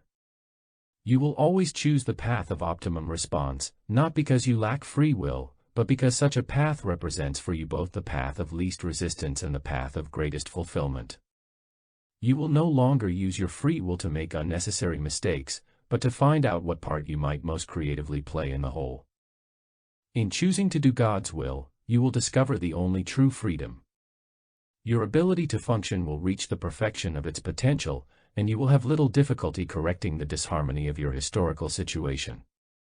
Living in the state of grace, you will function much like a computer, monitoring the variables of any given situation, determining the optimum behavioral pattern, scanning, adjusting for new data, over and over, many times each second. All data pertinent to a given situation will automatically be processed on an unconscious level. Consciously, you will always be aware of a course of action that makes optimum use of the potential available to all factors in that situation. Your inner control mechanism, returned at last to the directive impulse of life, will take care of this unconsciously. It will be as simple and as natural as breathing.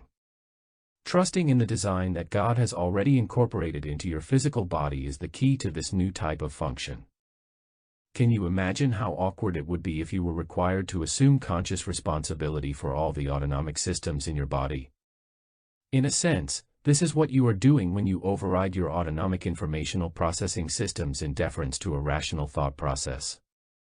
Historically, your mind has been preoccupied with an overload of sensory input that was never designed to be processed consciously. Your conscious function is in another realm, a realm of spontaneous creation, dance, music, and delight. For this is what you begin to do as your trust is restored once again in the life impulse. You begin to dance to the music of your soul. There are 7 primary vibrational channels maintained within the overall vibrational body of planetary being. Within each of these 7 primary channels are 7 subchannels. The conscious execution of your creative responsibilities in the overall design will occur on one or another of these primary channels. The discovery of which level within the planetary being you have been designed to function on will not come through conceptualization. It will come through inner sensitivity to feelings, vibrations, and planetary rhythms. Once you attune yourself to these rhythms, you will find that the functional duties you are called upon to perform are the very things that you most want to do. No longer bound by false responsibilities born of fear and addiction to past patterns, you will take up the tools of your trade and delight in the creative implementation of God's will. As you work in this new way, each will hear the different notes of his or her own functional duty, and be dancing out the fulfillment of that particular obligation. On each of the primary channels, all melodies will have the same rhythm and bass notes, and each channel will be in harmonic relationship with all the others. All around you, all across the planet, joyful melodies will be sounding forth, all perfectly synchronized with each other, all playing together in an exquisitely balanced orchestration, a perfect symphony. This is the Creator's love song to the planet Earth. In this state of grace, no longer will you be compelled by the narrow dictates of your rational interpretations. No longer will you be held prisoner within the structure of your conceptions. You will be free to flow in joyful, rhythmic oscillation between your reality as the unmanifest totality of God, and your reality as His specific functional projection in form. Tapping directly into the informational systems of eternal being, your species will usher the Earth into an age of unimaginable blessing and prosperity. The blueprint for your true work here on Earth already exists within you. You do not have to be given instruction by anything outside yourself, not by this book, a book of old, not by any person, object or event. These things may be helpful at times, but your primary task is to awaken the living Christ in your heart. This is your true identity. Express God in all that you are, and throw away the crutches that have helped you stumble through history. You are the means by which God loves creation. You are the facilities for the emergence of the catalytic energies in the final stage of the creative process. You are high priests and priestesses, invested with the authority to perform the only real mass, the cosmic mass of the world, in which matter is lifted up lovingly into the presence of God, and instilled with the power and the life of Spirit. So be aware, child of light, of your own importance, not as an individual ego identity, but as a critical ingredient in the structure of all creation. The things you do today, the things you do tomorrow, the things you do next week, have far greater significance than you suspect. Be conscious of what you do, for you are the seed, the origin of much that is to come. Through your actions today, vast worlds will be created and destroyed. Just as a telescope aimed at a distant star has only to move one tiny millimeter at the fulcrum in order to move many light years at the other end, so you too are at a place of beginning, with many effects on future worlds yet unborn. Be aware of this. Be aware of yourself. Be aware of your responsibility. Existence in these worlds of form is a wonderful privilege, too joyous for words, but it is a responsibility as well. You must begin to accept this responsibility, or your freedom will continue to be curtailed as it is at this time. Release the structure of past identity. Surrender to the guards at the gates of Eden all your definitions of now, relinquish your silly hold on reality and come join us in the freedom of the stars. The doorway is open. Die to all you so foolishly think you know. Lay down your beliefs like the agents of separation that they are. Hope for nothing but what is, and see its fullness in every moment. A new time is before your species, a time of realization, fulfillment, and adventure. Accept this time. Move into it. Dance in the momentum of its inevitability. It is the breath of life and the song of God that you have been cut off from for so long. Life is now. Life exists only in the present moment of time, in the presence of God. Thoughts that are oriented toward the past and future serve only to restrict and limit the amount of animating current that is available to vitalize your expression. You have no idea how much energy will flow through you when you have proven your trustworthiness and cleared these obstructions from your circulatory systems. Can you release the past and future-oriented conceptual structures that are preventing this from taking place? Are you willing to come with me, to join with me in a journey of unimaginable adventure? Come, my friend, the door is open.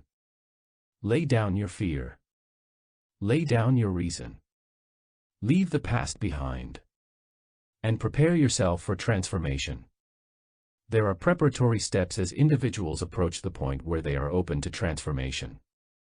But the actual transformation is not a sequential process. It is not a complicated ritual. It can occur in the twinkling of an eye. It only involves one step, one decision, one event. When it takes place, it is as easy as breathing, as simple as a smile. Suddenly, you just know, suddenly, you know on a level of certainty that precludes all knowledge. Your eyes clear, and you see for the first time what lies beyond the prison wall, and you jump. You jump into the unknown, alive, alert, aware for the first time of who you really are. When you are ready to make that leap, you will know. There will be no other choice. Suddenly you will realize that all your fears, all your problems, all your rational dilemmas, were all just part of a dream, a fiction that you had been maintaining through your own stubborn effort. Identifying with the being behind all life, you realize that the particular form that you are conscious of projecting through at the moment is not really who you are. As you begin to see your body as an exquisite exploratory instrument, designed for the expression of your spirit, you begin to relax. Your preoccupation with survival begins to fall away. It is not that the body becomes unimportant, but rather that a fundamental identity shift has taken place. You are not your body. You are not your thoughts. You are not what you feel, not your role or your experience. You are the spirit of life itself, dancing in the clay, delighting in the glorious opportunity of incarnation, exploring the realms of matter, blessing the earth and all therein. The psychological process that triggers this awareness takes place in the present moment. You must be there, fully present, to experience it. This is not difficult. Simply be aware of whatever you are doing. If you are slicing the bread, do not be thinking of your thirst. If you are listening to a friend, do not be thinking of what you are going to say next. If you are eating a meal, do not be thinking of what you are going to do when the meal is over, but show the earth the appreciation of your fullest attention. In whatever activity you engage, be there fully in consciousness also. This will draw you into the presence of God, and quickly show you what areas of your life are most in need of adjustment. The question is not how much of the presence of God can you bring into your life, but how much of your life can you bring into the present. The presence of God is everywhere. You have only consciously to embrace it with your attention. Once you have learned to focus your attention in the present moment, you can begin to refer to your intuitive faculties for direction. These intuitive sources are your direct link with the totality of your being. Trust them. They will not fail you. They arise involuntarily from the depths of your being like the breath you breathe. They inform you instantly of all you need to know in any situation. They supply you with a readout, based on the infallible wisdom of your Creator, that tells you the optimum behavioral pattern available to you in each circumstance. They cannot help you in the future. They cannot help you in the past. But they can be your invaluable pilot in the present moment. It may be that following these intuitive impulses will break many of your previous behavioral patterns, but do not think twice, let them fall away. Proceed with the faith of a child. It will be far better for you to break the patterns in your life that are not in harmony now, on your own, than to wait until the increasing vibrational intensity that is enveloping the Earth's atmosphere breaks them for you. The information you need is encoded in the structural makeup of every single cell in your body. Contact it there. The interval of hesitation that exists between your initial life impulse and its eventual implementation or rejection may seem like a little thing, but when you consider how many such intervals exist in the course of an average day, and how much collective human energy is poured into these intervals, it is staggering. This is the opening through which your entire species is being drained of its very life substance. In order to do the work that is ahead, you cannot afford such waste. Your cultural conditioning has convinced you that withdrawal of attention from rational consideration of past precedent and future possibility would cripple you in your ability to carry out your responsibilities. In truth, it will free you to carry out your real responsibilities. Your responsibility is to be yourself, to express the essence of your innermost spirit, to express the Lord in form on earth. To do this, you must be in His presence. Consider all the various issues of your life in the brilliance of the living light that springs from His being. All that is real in your life situation will remain, and all that is unreal will no longer exist, such an easy way to solve problems. At this time, your reason is too unwieldy, too permeated with ego values, too slow and open to manipulation to satisfactorily resolve your increasingly complex problems, be they personal or global. Look to the light of your soul, to the illumination of your own spirit for the answers, and allow whatever does not stand up in this light to dissolve back into the darkness from which it has come. If one day you find yourself suddenly waking up as if you had experienced the psychological process, but you sense that you are not yet firmly grounded in the new reality, lie low during the days of your centering. Do not use the powers that you have gained in ways that will draw attention. The time for action will come soon enough. You will know with a certainty when it does. In the meantime, do not intentionally restrict your spirit, but go about your business lightly, with a minimum of personal involvement, keeping centered on the living spirit within. As you become secure and steady in your ability to maintain yourself in the presence of God, you will find supreme fulfillment in simply doing what is required of you in the moment. In the state of grace, your false identities will fall away, and there will remain, during the times of your information, an individual identity much more flexible and much more functional than any you now embrace. This identity will not be an exclusive identity that feels separation from the rest of its kind, but a cooperative identity that understands its own uniqueness to be the mechanism through which it might serve the greater whole. Chapter 8, Planetary Symphony. In the fallen state of consciousness, each human being functions in disregard of the song of life that is going on in others. There is no harmony, no direction, no arrangement. You are like the random notes of an orchestra before the conductor unifies the instruments in symphony. The grand conductor is calling everyone to attention, calling now to remembrance of unity and purpose, reminding all that the time has come to stop tuning separate instruments and begin to accept the direction of one who understands the whole. As you begin to pay attention to the direction of the conductor within, you will begin to play to the rhythm of the planetary symphony, harmonizing with the others of your species and with all life. No longer will you think of yourself as being more or less important than anyone else. You will stop identifying with individual form and begin identifying with the collectivity of your being, the Spirit of Christ. Christ is the name that is given to man once he has awakened out of the shadow of matter. Christ is the name of the single, unified being that is the totality of collective human consciousness. Identification with Christ is the key to the time that lies before you. In the days to come, all that has kept you separate and apart shall explode in the release of your full potential. You will never again have any need to inflate yourself in imagined importance, because you will realize that you are far more important than you had ever dared to dream. You will no longer make the mistake of confusing your identity in form with anything greater than it is. While in form, you will see yourself as a being of light in a universe of equal beings, all equally essential to the whole. Beyond form, in the other reality, you will experience the totality of yourself in full awareness of who you are. You are the presence of God. God is present on earth because of you. Once you are able to open up completely to the meaning of this truth, it will become the overriding reality of your informed experience. You will begin to play your part in the planetary symphony with ease and clarity. As soon as you begin to look outside yourself, as individually defined, out into the world around you, to see how you can make yourself useful, as soon as you begin to serve in the capacity you were created to fulfill, you will begin to share in the peace and happiness of your Creator. You will experience a state of consciousness so superior to any you have experienced before that it will make your previous life seem but a dream. Now is the time to make yourself useful to the Lord. Bring your awareness into harmony with God's. Learn to see the world out of new eyes. Look at your place in time and culture with the awareness of all that we have been telling you.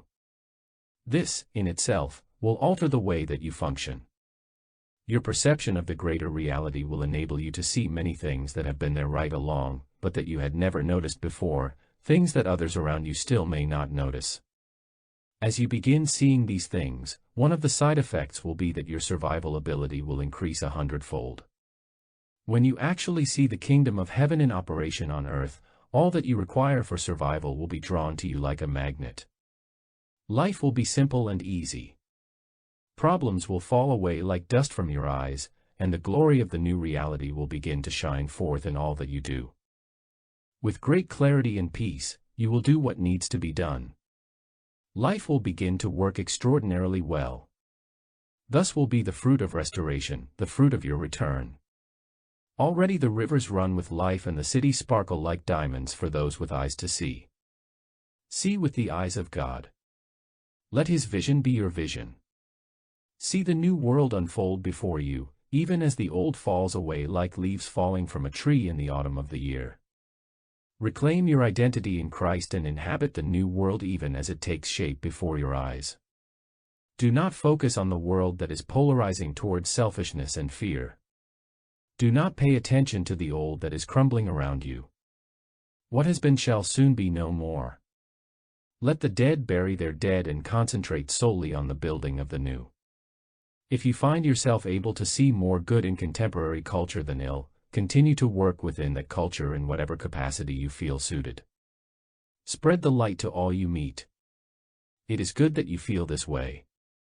Your influence will accelerate the entrance of the new. On the other hand, if you find yourself unable to see much value in the quality of life that is being expressed in the world around you, quietly build the new in your heart. Your time for action will come, and you will know in the moment when it is time to venture forth. Use whatever conceptual images you need in your work, consciously and concisely, as a surgeon would use a scalpel. Keep the vision of the new always in your sights, and love your opposition unconditionally. Slay your dragons with compassion. It is possible that aspects of the old will observe that the new works better, and begin to align themselves with the incoming life patterns of their own accord. Other aspects of the old that cannot accept the necessary changes may just fall away without a great many words.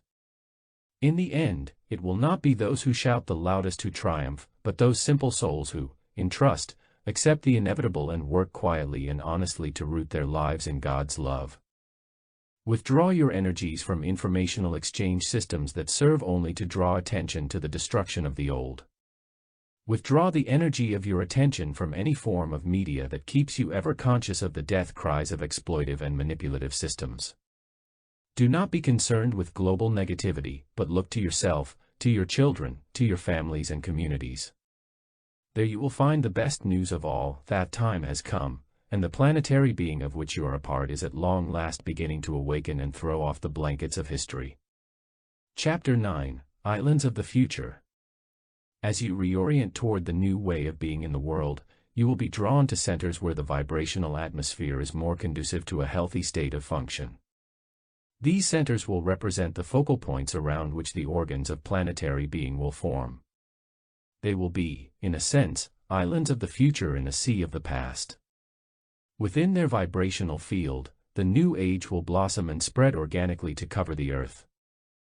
These will be the first beachheads secured by the approaching forces, the points of entry through which the healing energies of transformation will be channeled. All of these centers will work together to prepare the human species for its collective awakening. Some of these centers will have a specific orientation and emphasis. Others will be more eclectic and universal. But all of those that are truly of the new will be united in the spirit of incoming life. In each of these centers, whatever the indigenous form happens to be, the presence of conscious life will provide an environment in which sincere individuals seeking to undergo the psychological process and participate in the work of the Lord can make whatever adjustments need to be made, becoming firmly grounded in the ways of the Spirit. Many such places exist at this time. Many more will arise during the remaining decades of this transitional period. By the time the next generation reaches maturity, there will be a widespread network of these islands. It will be commonplace by this time for individuals to pass the whole of their existence within a framework of these communities. The coming age is not to be an extension of the individual attitude. During the process of transition, many will find that it helps to be around others who have made or are making the necessary vibrational adjustments. An environment of understanding enfoldment can greatly accelerate the process. The roles that each of you will be required to play in the days of planetary transformation are multiple and varied. In these times of preparation, you can help each other learn to play them without judgment or attachment. This will be a large part of your training in these centers.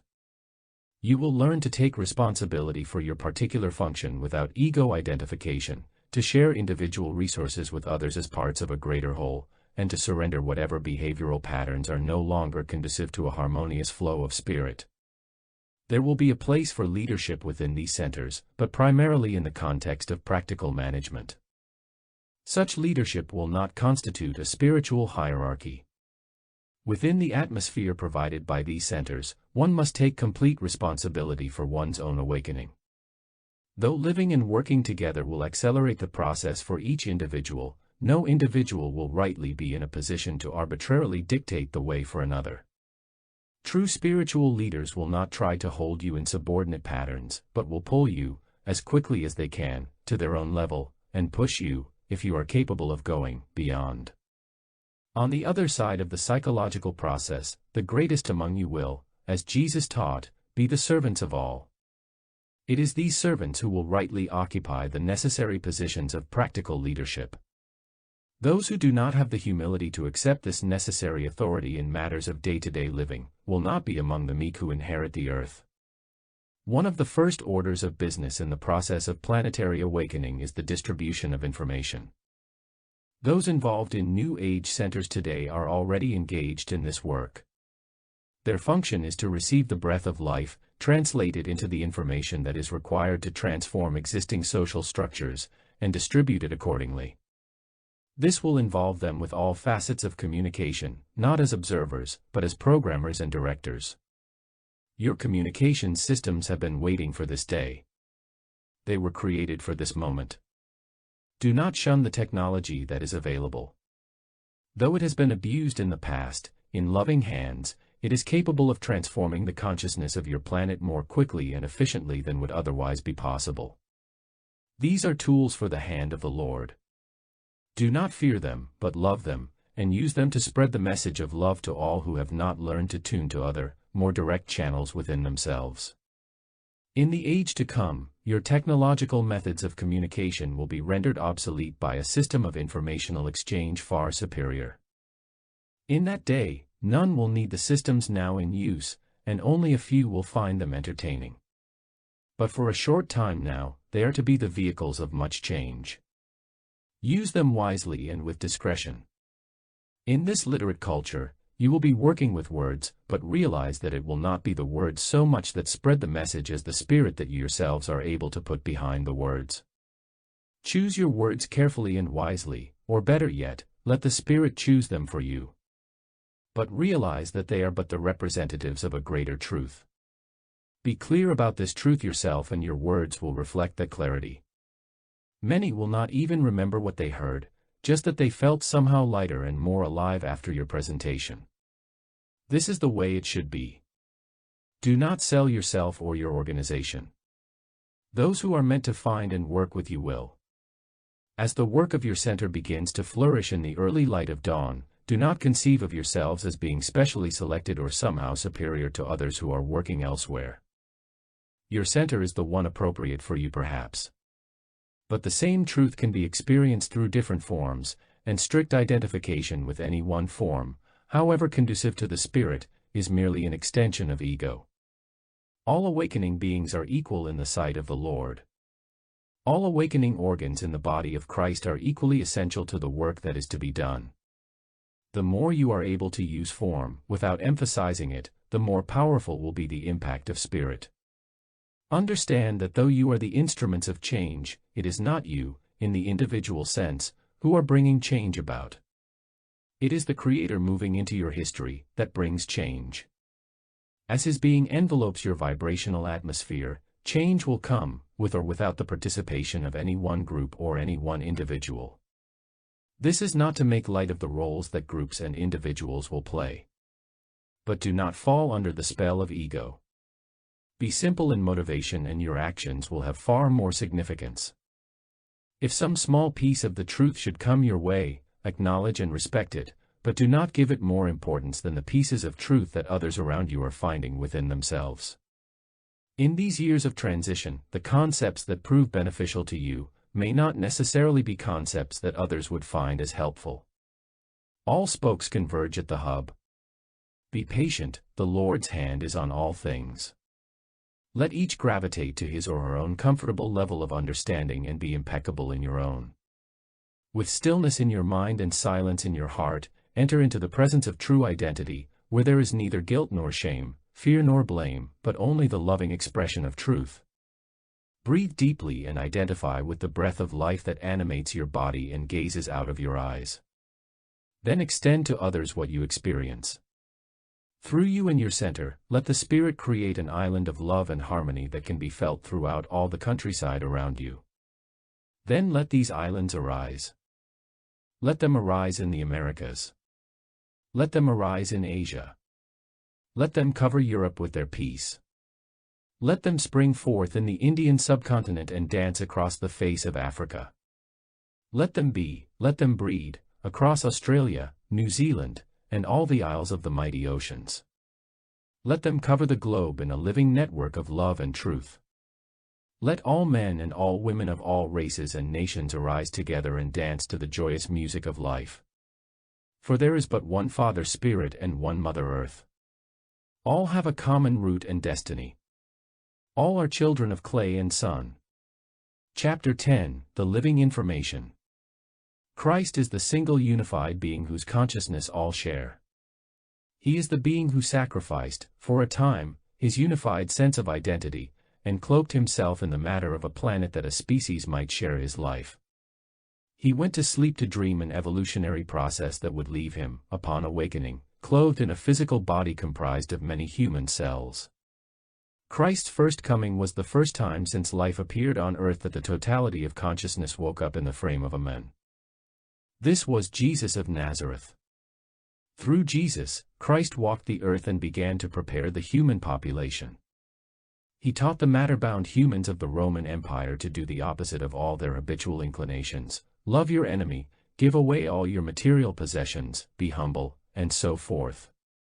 He taught people how to break every single one of the governing principles which Satan was at that time using to regulate the known world. After Christ's ascension, his followers organized his teachings and the story of his life into a book. This book was written during a period of history when human beings had no science, no concept of evolution, no hologrammatic theory, and no understanding of any but the most rudimentary facts of existence on this third planet from the star they call Sunday. Nevertheless, it proved to be a living bombshell to the world governments that were in power at the time of its release. Satan knew that he had to give it his full treatment if it were not to totally destroy him. He knew that if people began acting on the information it contained, his influence would be ended. So he devised a clever scheme for using the very power of this information to prevent its actual application. He organized a vast bureaucratic structure around the simple teachings of Jesus. He mobilized thousands of official interpreters into an elitist priesthood, and sent them out to the masses of people, to bore them, to confuse them, and to otherwise prejudice them against the message of Christ. He did not care if everyone worshipped Christ superficially, just so long as they continued to worship material possessions in actual fact.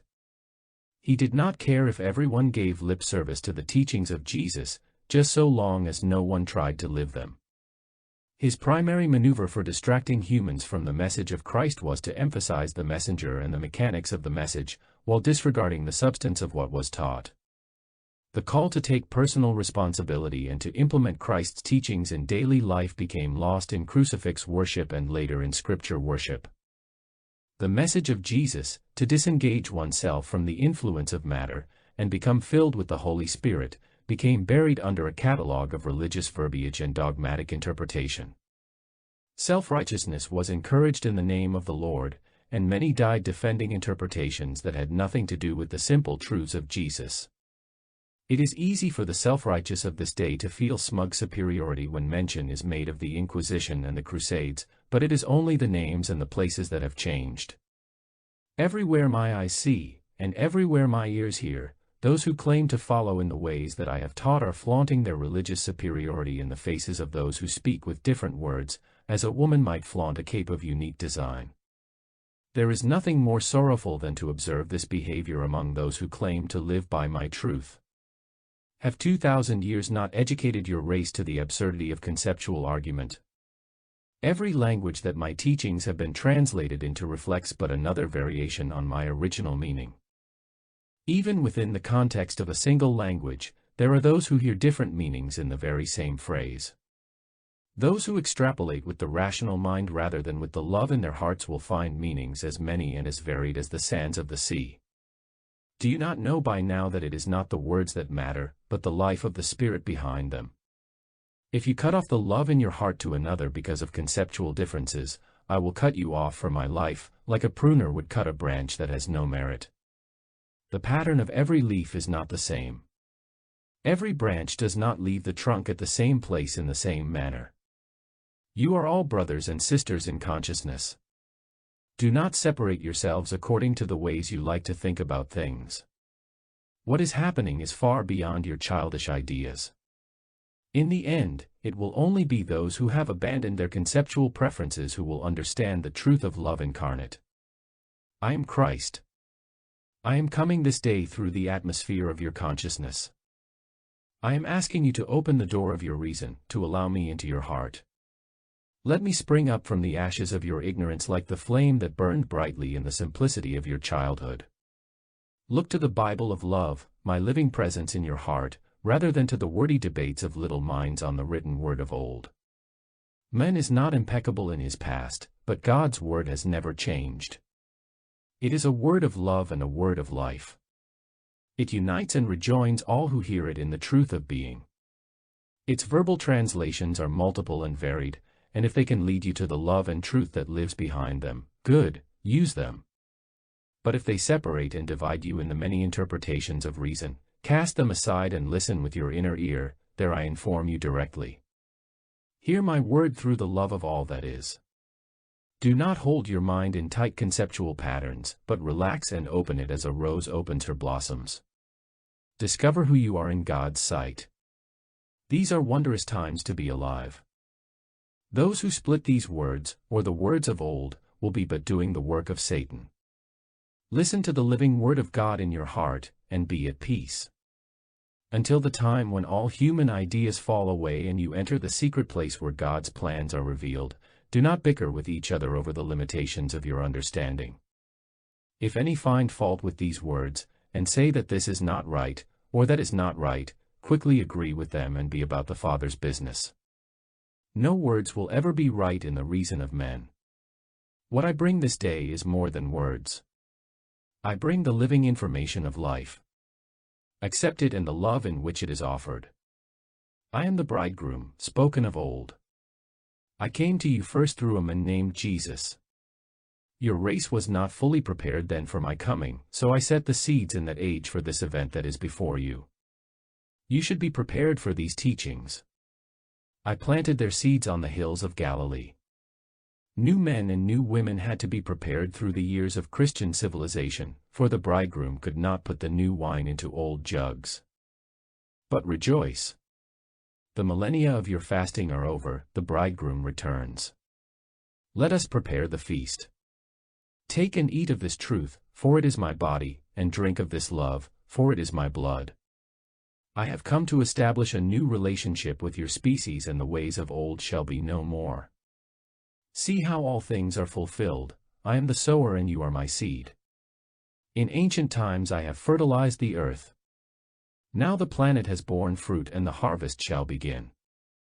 I will take the gifts of this great season for the containers of my own consciousness. If you believe these things, it will be so for you. If you have the faith of but a grain of mustard seed, you will eventually be restored, and the greater the faith, the sooner the healing. Whoever will come after me will have to die to all definitions of self, take up my spirit, and follow along the lines of my vibrational field. Whoever clings to his definition of self will lose his identity when that definition is no more, but whoever shall relinquish all definitions for my sake, and for the entry of my consciousness, the same shall share in my eternal life. All who receive their impressions of the world as a small child receives them, without judgment, with love and acceptance, will receive my awareness. And all who receive me, receive as well, the consciousness of the one who sent me, the consciousness of the Creator himself. This is the greatest gift. But it is not a gift that you keep to yourself. It only enters where it is being given out. It does not stay with you except as it flows through you. The more you are able to give, the more will you receive. As you gain in proficiency and become a channel for my grace, the torrent passing through you will wear away all remnant of your former condition. You will find yourself functioning on reality levels that at this time you would not understand were I to tell you of them. Whoever learns to function in this way is like the men who built the house of his identity upon the firm rock of that which is eternal. Do not continue to draw identity from that which is soon to pass away, but build your identity as I am now defining you, as my own being in the context of your environment. I will come to you first with the consciousness of a child, for it is thus that you will learn again of your world.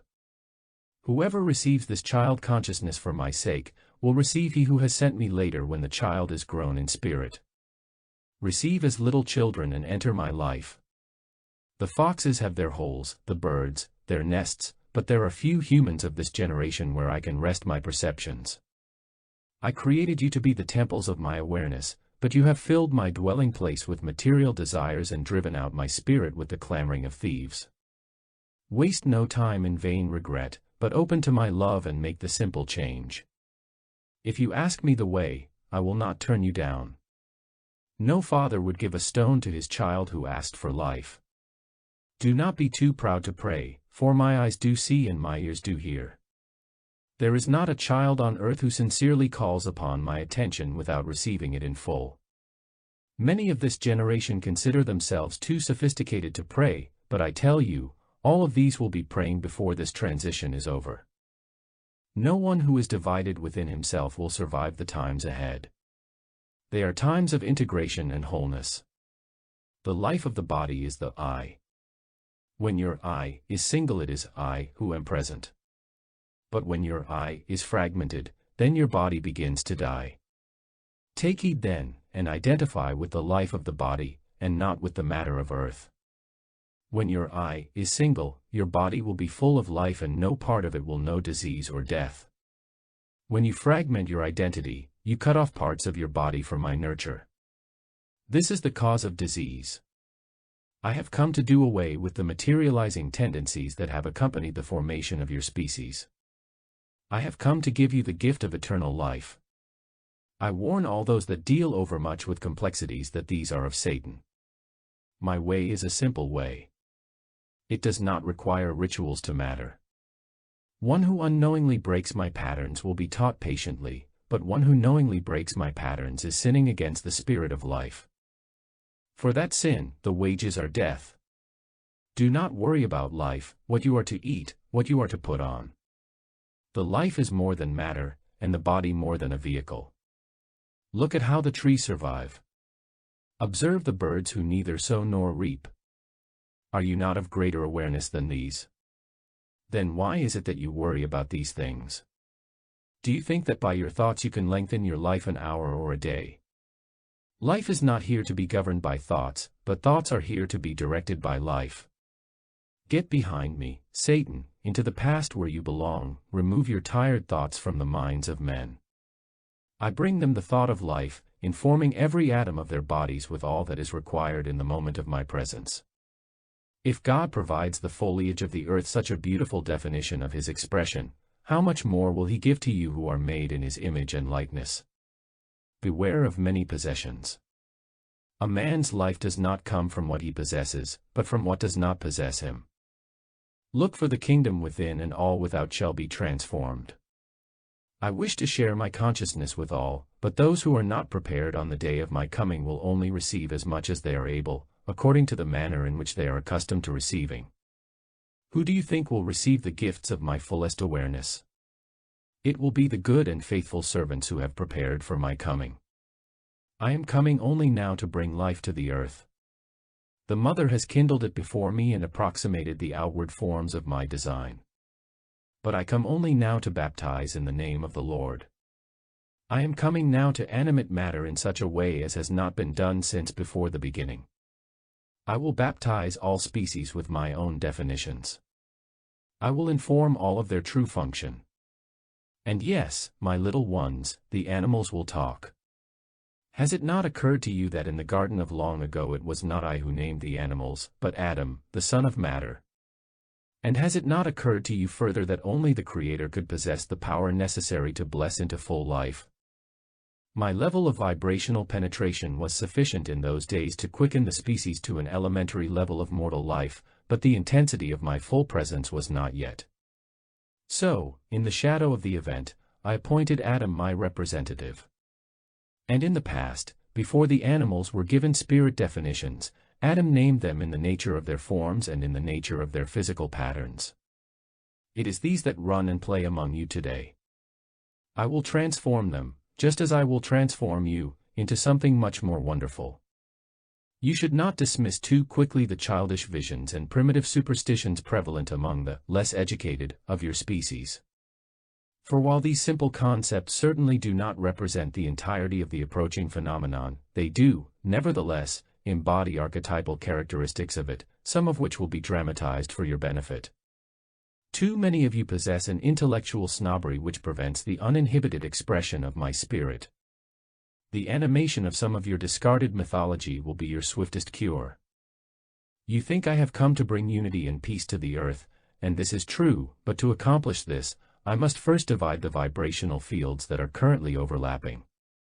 I bring the sword of division that will separate all the elements into their proper places. When you see a cloud rise up out of the west, you know that a shower is near, and when you feel a wind from the south, you know it will soon be hot. Why is it that you can see and hear all these portents of change, yet not know that the kingdom of heaven is at hand? Do not be so caught up in your expectations and personal interpretations that you fail to see the kingdom until it is upon you. I am disappointed in this civilization, for you have had my word spoken to you from your youth, yet understood it not. Many that have my teachings quick upon their tongues will, nevertheless, be last in my kingdom because of their pride. And many who have not studied the written word of God, but who have consistently loved their fellow men, will be first. He who exalts himself will be humbled, but he who makes himself a servant to humanity will be appointed to my most trusted positions. It has been said in the prophecies that the time of these things would not be until the lightning that lighteth one particle that was bound under heaven, shineth forth and lighteth another part under heaven, and that when this took place, the coming was near at hand. Those who have ears, let them hear. Those who have eyes, let them read the word of God illuminated by the lightning that was once bound in one particle of matter. Let them know that the time is here. Waste no time in indecision, but set out at once upon the path you are to take. Identify with my life, accept the gifts that I bring, or take your stance in the dying world. There are many in the camp of Satan this very day who will repent and share in my eternal life. But those who are lukewarm, believing neither this nor that, will be too much associated with the materializing patterns to break free when these tendencies are removed from human levels of consciousness. Many who sup with Satan this very hour will be the means through which I change the world, but many who now loudly proclaim the praise of the Lord will be the very ones to deny my energies of love and life and the very ones to cling most desperately to their fears and convictions. Yet it does not have to be this way. The energies that are enfolding your planet are energies of life. There is nothing that needs to stand between them and their free expression through you. There is nothing that needs to stand between you and yourself, between Creator and created, save time, and if you will come now and take my hand, together we will banish it and become as one. The stewards that I left in ancient times to guide and look after your race, you disregarded and killed. So I came to you myself through Jesus of Nazareth. You crucified me then, for my collective coming was not understood and the forces of materialization were yet strong. This time I come to you in might and glory. You shall not disregard me again. For it is written that, the stone the builders rejected turned out to be the most important stone of all. The builders, the earthly patterns, who were molding matter to conform to my unconscious dreams, had so little idea of my true nature that they saw as worthless the most important state of consciousness that had ever rested upon a member of your species. Yet this state of consciousness is to be the only state of consciousness that is to survive into the next age. Do not reject it because of its apparent lack of survival value. Receive it, and learn a new definition of survival. It will dance in your circuitry and spark your physical body into eternal life. This state of consciousness is the consciousness of the being of life himself. It is the current your circuitry was designed to operate on. At this time in your history, you are like an electrical system that has just come off the assembly line but has yet to be plugged in. It will not be much longer, however. In truth, this generation will not pass away until it has come to pass. The momentum of my coming is as irreversible as the rising and setting of the sun. The Son of God is destined to go as I have determined, and trouble will ensue for all who try to obstruct the unfoldment. These plans were not made yesterday. These things have been decided of old, even before I quickened the first life upon this planet. It would be well if you accepted the changes of my coming. Enter gracefully into the patterns that I have prepared for you. Don the garments of my design. They are bodies of light. Your present physical bodies are like unto them as a light without current is like unto one that is lit. Do not continue to define yourselves but allow me to define you in my service. What you will experience will so far surpass your expectations that life in these shadow years will soon be forgotten and left behind, as is a dream that has little meaning. This life is your own life.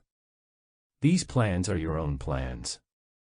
On this channel, I speak to you in the second person because for many at this time, this is the most effective means of receiving this information.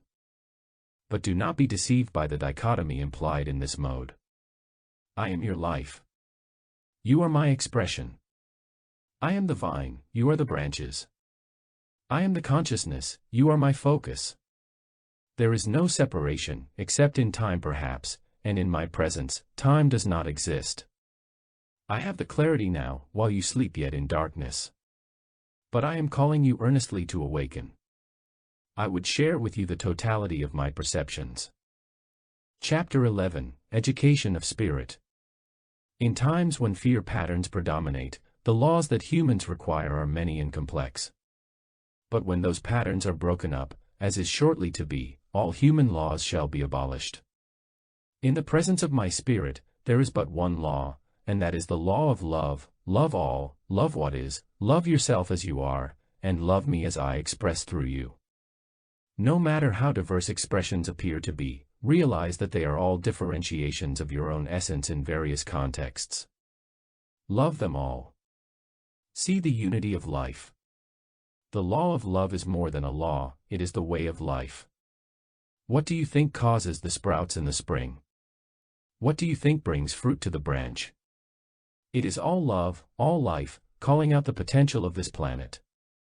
Be in and of this love, and the many confusing laws of old will be absorbed in the glorious expression of life on earth.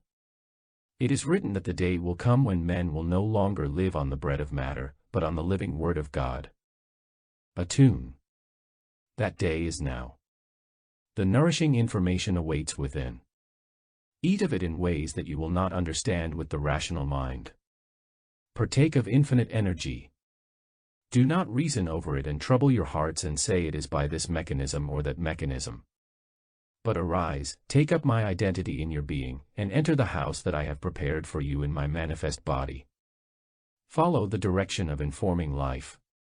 It rises up within you like the feeling you got when you were in love and your beloved drew near.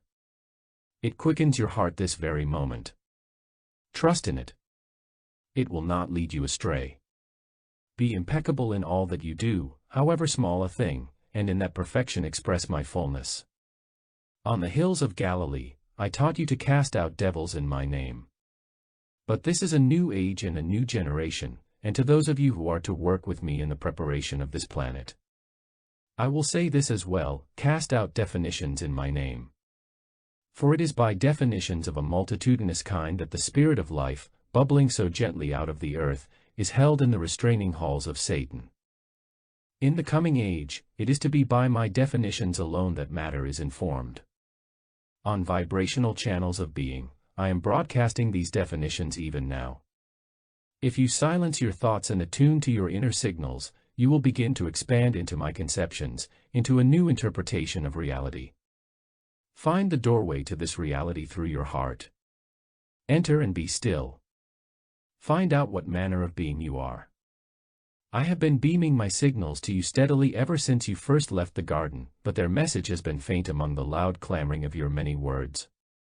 Now, with my approach, these signals are increasing in amplitude. Soon it will be they who drown out the many words. Tune into these signals and learn about yourselves. There is much that you have forgotten.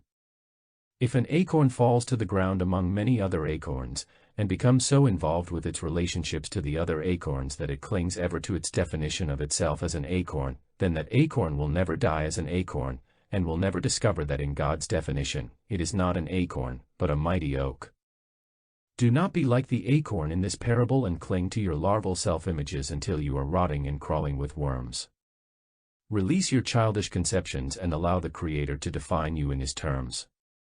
Trust in God for your survival needs and you will neither starve nor be found lacking. See first the kingdom of heaven, and through that seeing, you will notice survival factors you had previously overlooked. They are too close to your eyes. Your mind is still looking for complexities. Throughout history, you have been struggling so hard to survive, by your definition of survival, that you have forgotten why you want to survive. When you rediscover why you want to survive, you will rediscover me. I am your reason for survival. I am the spark of life within you, expressing my universality through your environment. It is I who want to survive and find expression through you.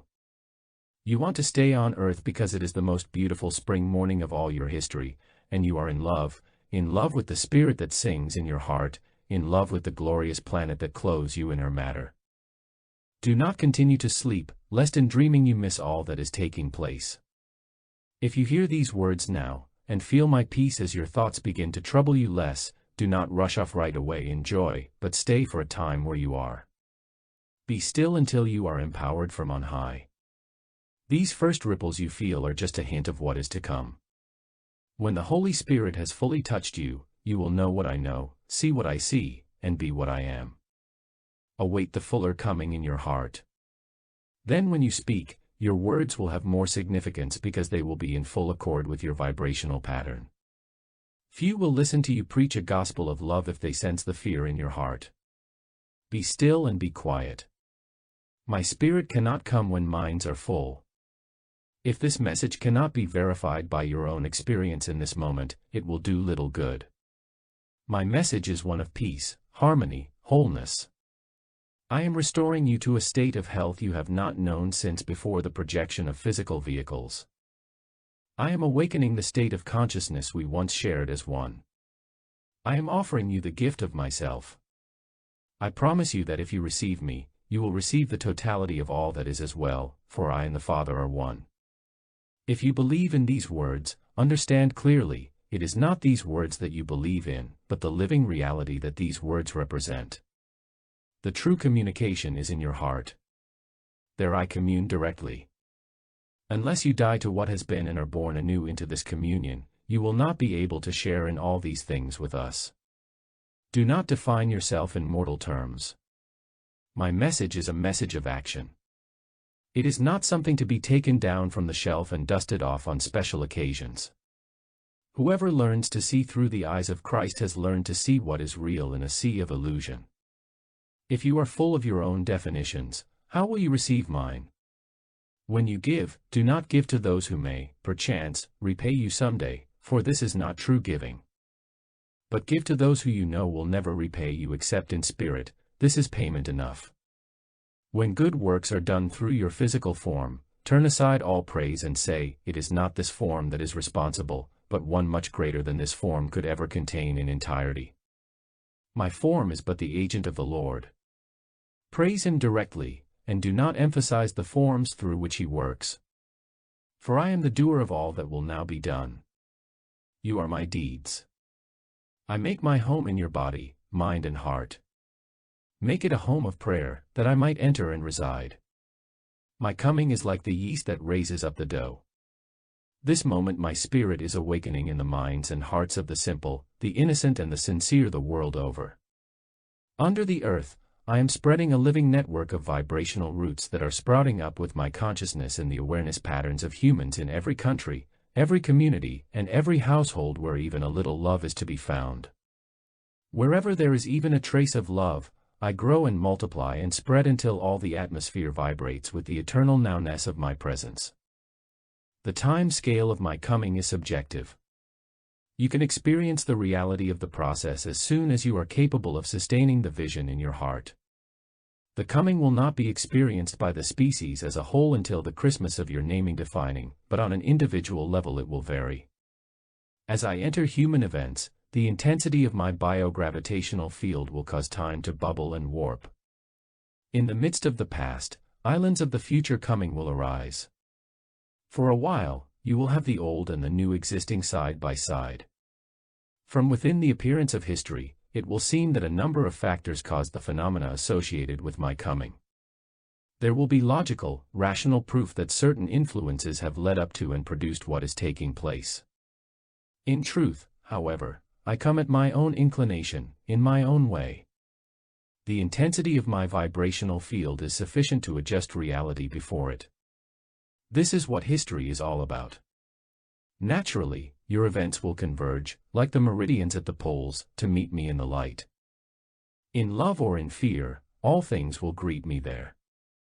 If you are sincere in wanting to understand this, become as little children. It will be the children, who care little for the laws of physics, but who eagerly await the animal's gift of speech, who will be most comprehensively informed of each and every new development. They will joyfully ride the fluctuations of the approaching energy field with the grace of surfers balancing lightly on the waves. What is happening is not so hard to understand. Many simple souls will grasp it at once, while many wise in the ways of the world will frown and wrinkle their brows. The wisest in the ways of the material realms, however, the physicists, have already begun to suspect what is happening. Many others of their discipline will discover me shortly, and in the last days, many of their kind will be converted and take to spreading the word of the Lord. It will be the physicist, the anthropologist, and the astronomer, who stand with the children and animals in the manger of matter, waiting for my consciousness to be born. I am the life of the Father dancing in the clay, but the life of the Father must be joined by the consciousness of the Father if the organism is to achieve immortality. So I come and knock upon the door of your heart. Come dance this dance with me. Come sing this song. I sing in the presence of God, the song of eternal now. Up and down the length and breadth of eternity, my voice echoes in jubilation and delight. Awaken out of your historical slumber and join those who are already working to usher in this new reality. And do not think ill of those whom you will first meet. I know whom I have chosen, and the harvesters I have sent into the fields of humankind are as varied and as real as the people I have sent them to harvest. Know each other, not by outward form, but by the love radiated in their presence. I have come, not to harvest a denomination, but to harvest all nations. I care little for the concepts endemic to this or that segment of the species, but I care much for the love that lives wherever there are pure in heart. I am symbolized by the conjunction of longitudinal and latitudinal, by the sign of the cross. I unite all in a unity of time and space, a unity of creator and creation. In the fire of my love, I melt all division before me. I am the winds of change and I bring the breath of eternal life. The seasons of humankind are ended now, and the season of unified men is to begin. I am the new wine that this generation has been designed to receive. I am the resurrected Christ come joyfully to dwell in the hearts of men. Open to the new. Open to the impossible. Open to the reality that has stood for so long just outside the darkness of your perceptions. I am the one who has been surrounding your culture. I am the one who has been surrounding your history. It was I who taught in Galilee and healed the sick and brought the dead in spirit to life. For 2,000 years I have been preparing you for this moment. Awaken to my presence. Awaken to the reality that your history could not conceal but your foolishness could forget. Awaken to yourself, for this day I create you in my image and in my likeness, with the breath of my own body and the life of my own being. Dance in the way of my patterns. Flow with the rivers of my love. They encircle your planet like a vast network of crisscrossing, pulsating, flashing, flowing arteries of light and life. They carry the wonderful news that the child of matter is to be heir to the Creator of all that ever was, all that is, and all that ever shall be. Do not try to pour this living information into the old jugs of your rational conceptions, for if you do, I will burst the skins and spill to the ground to quicken the very rocks instead. Nothing that even the wisest among your race could hold in conception would have the strength and flexibility to contain this information. After this day, the words that I send you will no longer be in danger of melting and running into the patterns of your conceptions. I will give you just a few more and then I will meet you inside, and we will sit around the fire of my love, where it is warmer than these snowy pages and chilly words. In the presence of your inner being, I bring you the words of informing life. They are unlike words of paper and ink. Some few of them will be put to paper and ink and the words of men will ring with a power they have not known since the days of old. But this new information is not additional data that you will act upon. It is, rather, the very reality of your new nature. You are not to act upon my information in the future, you are to be my information yourselves. You are to be my will in action, my very deeds. I am as alive, as unique, as appropriate and as changing, yet as constant and as steady, as the life that rises in the flowers or sings in the rains of spring upon your rooftops. I come from the Father now to bring you his definition, to release you from the limitations of the past. I come to you from within as well as from without. I come to you when the guards of fear and reason are looking the other way. I slip in moments when you are grateful or happy. Wake up. I sing, for the time of the new is at hand, and all things are to be different from what they have been. See what I have in store. Believe nothing anymore, for I am the source of eternal knowledge and henceforth I will rise up within you like a spring that will never run dry. In the moment of your need will I inform you of everything you need to know. It has always been thus, but in these days the winds of life blow stronger than before. The Creator approaches. Trust all that is and is to be. Chapter 12, An Open Ending and a New Beginning.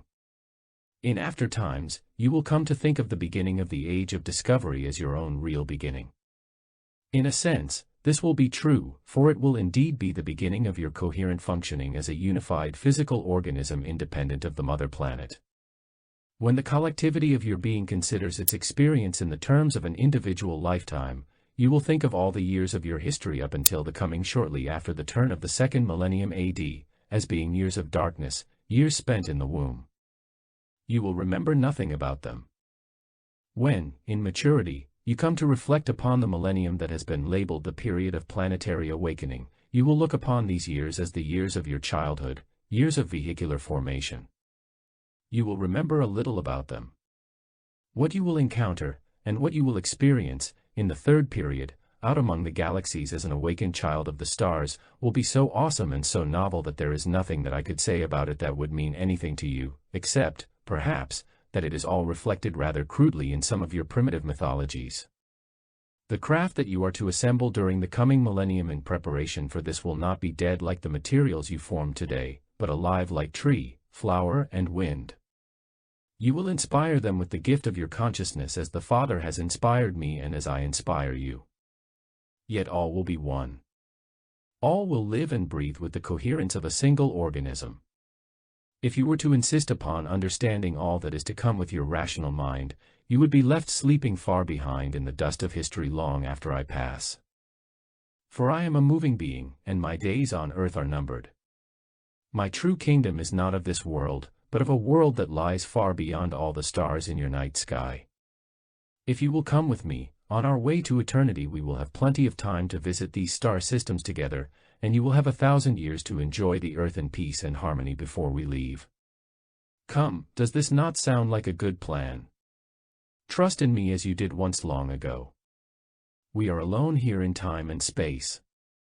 I am the only consciousness. Surely I am worthy of your trust.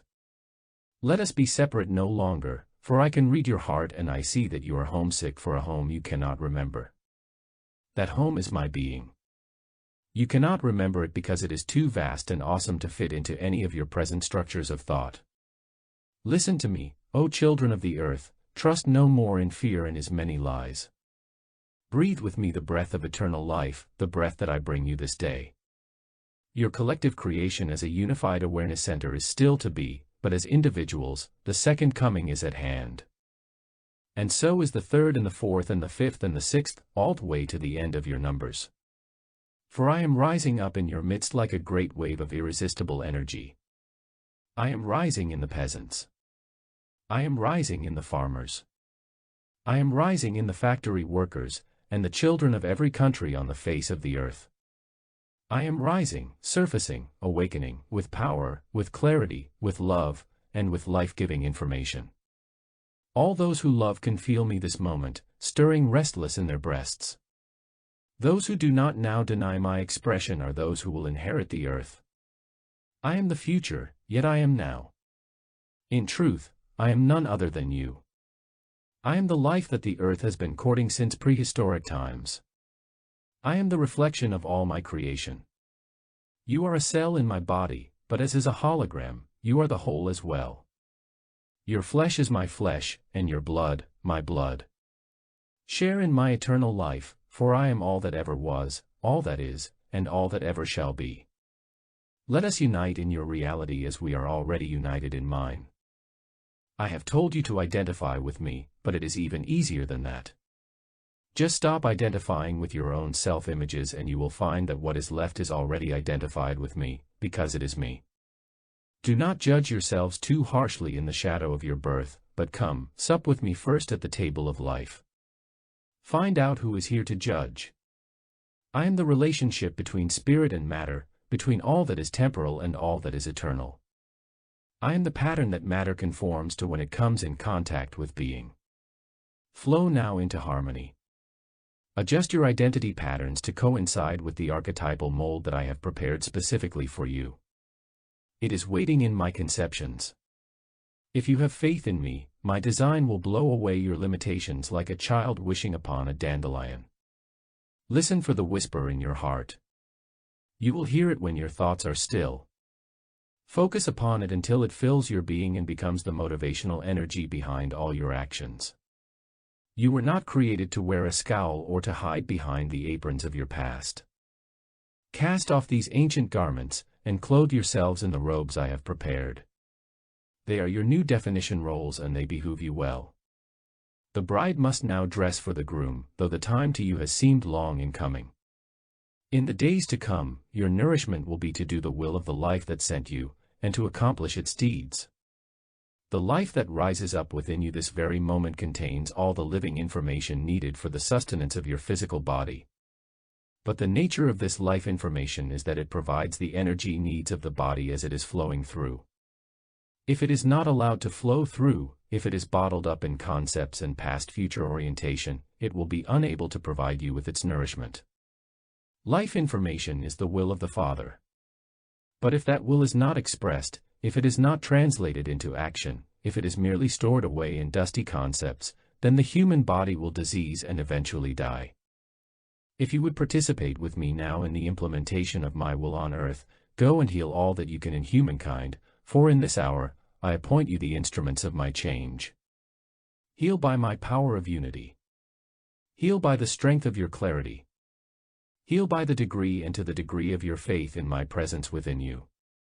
The vibrational harmony of each and every atom, in each and every cell of your interrelated physical bodies, dancing together in rhythmic entrainment and your own power to direct my awakened intentionality and extend this harmonic dance of vibrational unity to anything you so choose, is a power that, in the twinkling of an eye, or the passing of a cloud, will transform all before it. When you go about adjusting all manner of disharmonies in the bodies and events of your times, do so by the power of my name, which is the power of my nature. Say then, be whole, or, may you be made whole.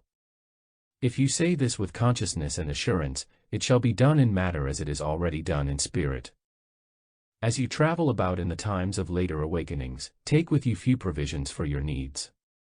Trust that those who are vibrationally attuned will already know that you are coming and have a place prepared for you. Enter there with your peace and let it spread.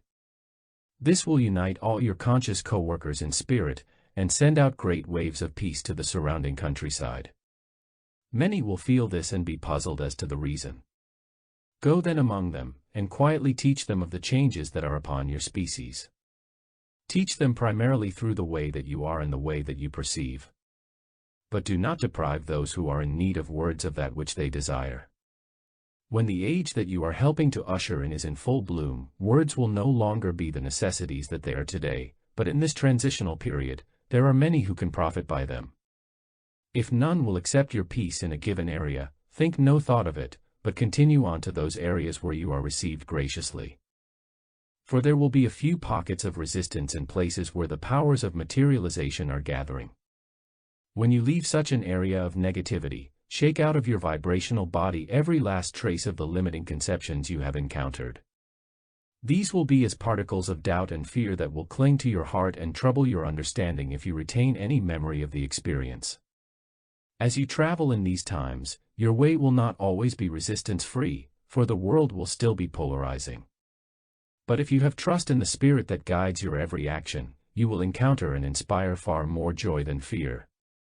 Your occasional difficulties will be more than compensated for by the widespread revivals you will participate in, often involving whole cities and nations.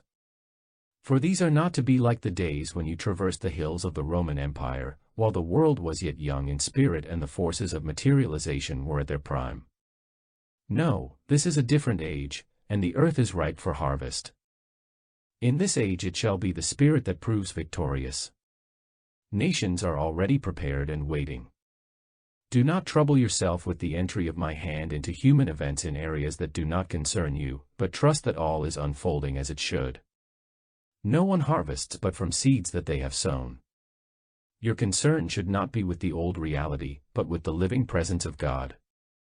The only condemnation will be on those who do not love the spirit of life, who choose the things of matter and chase after them with evil deeds.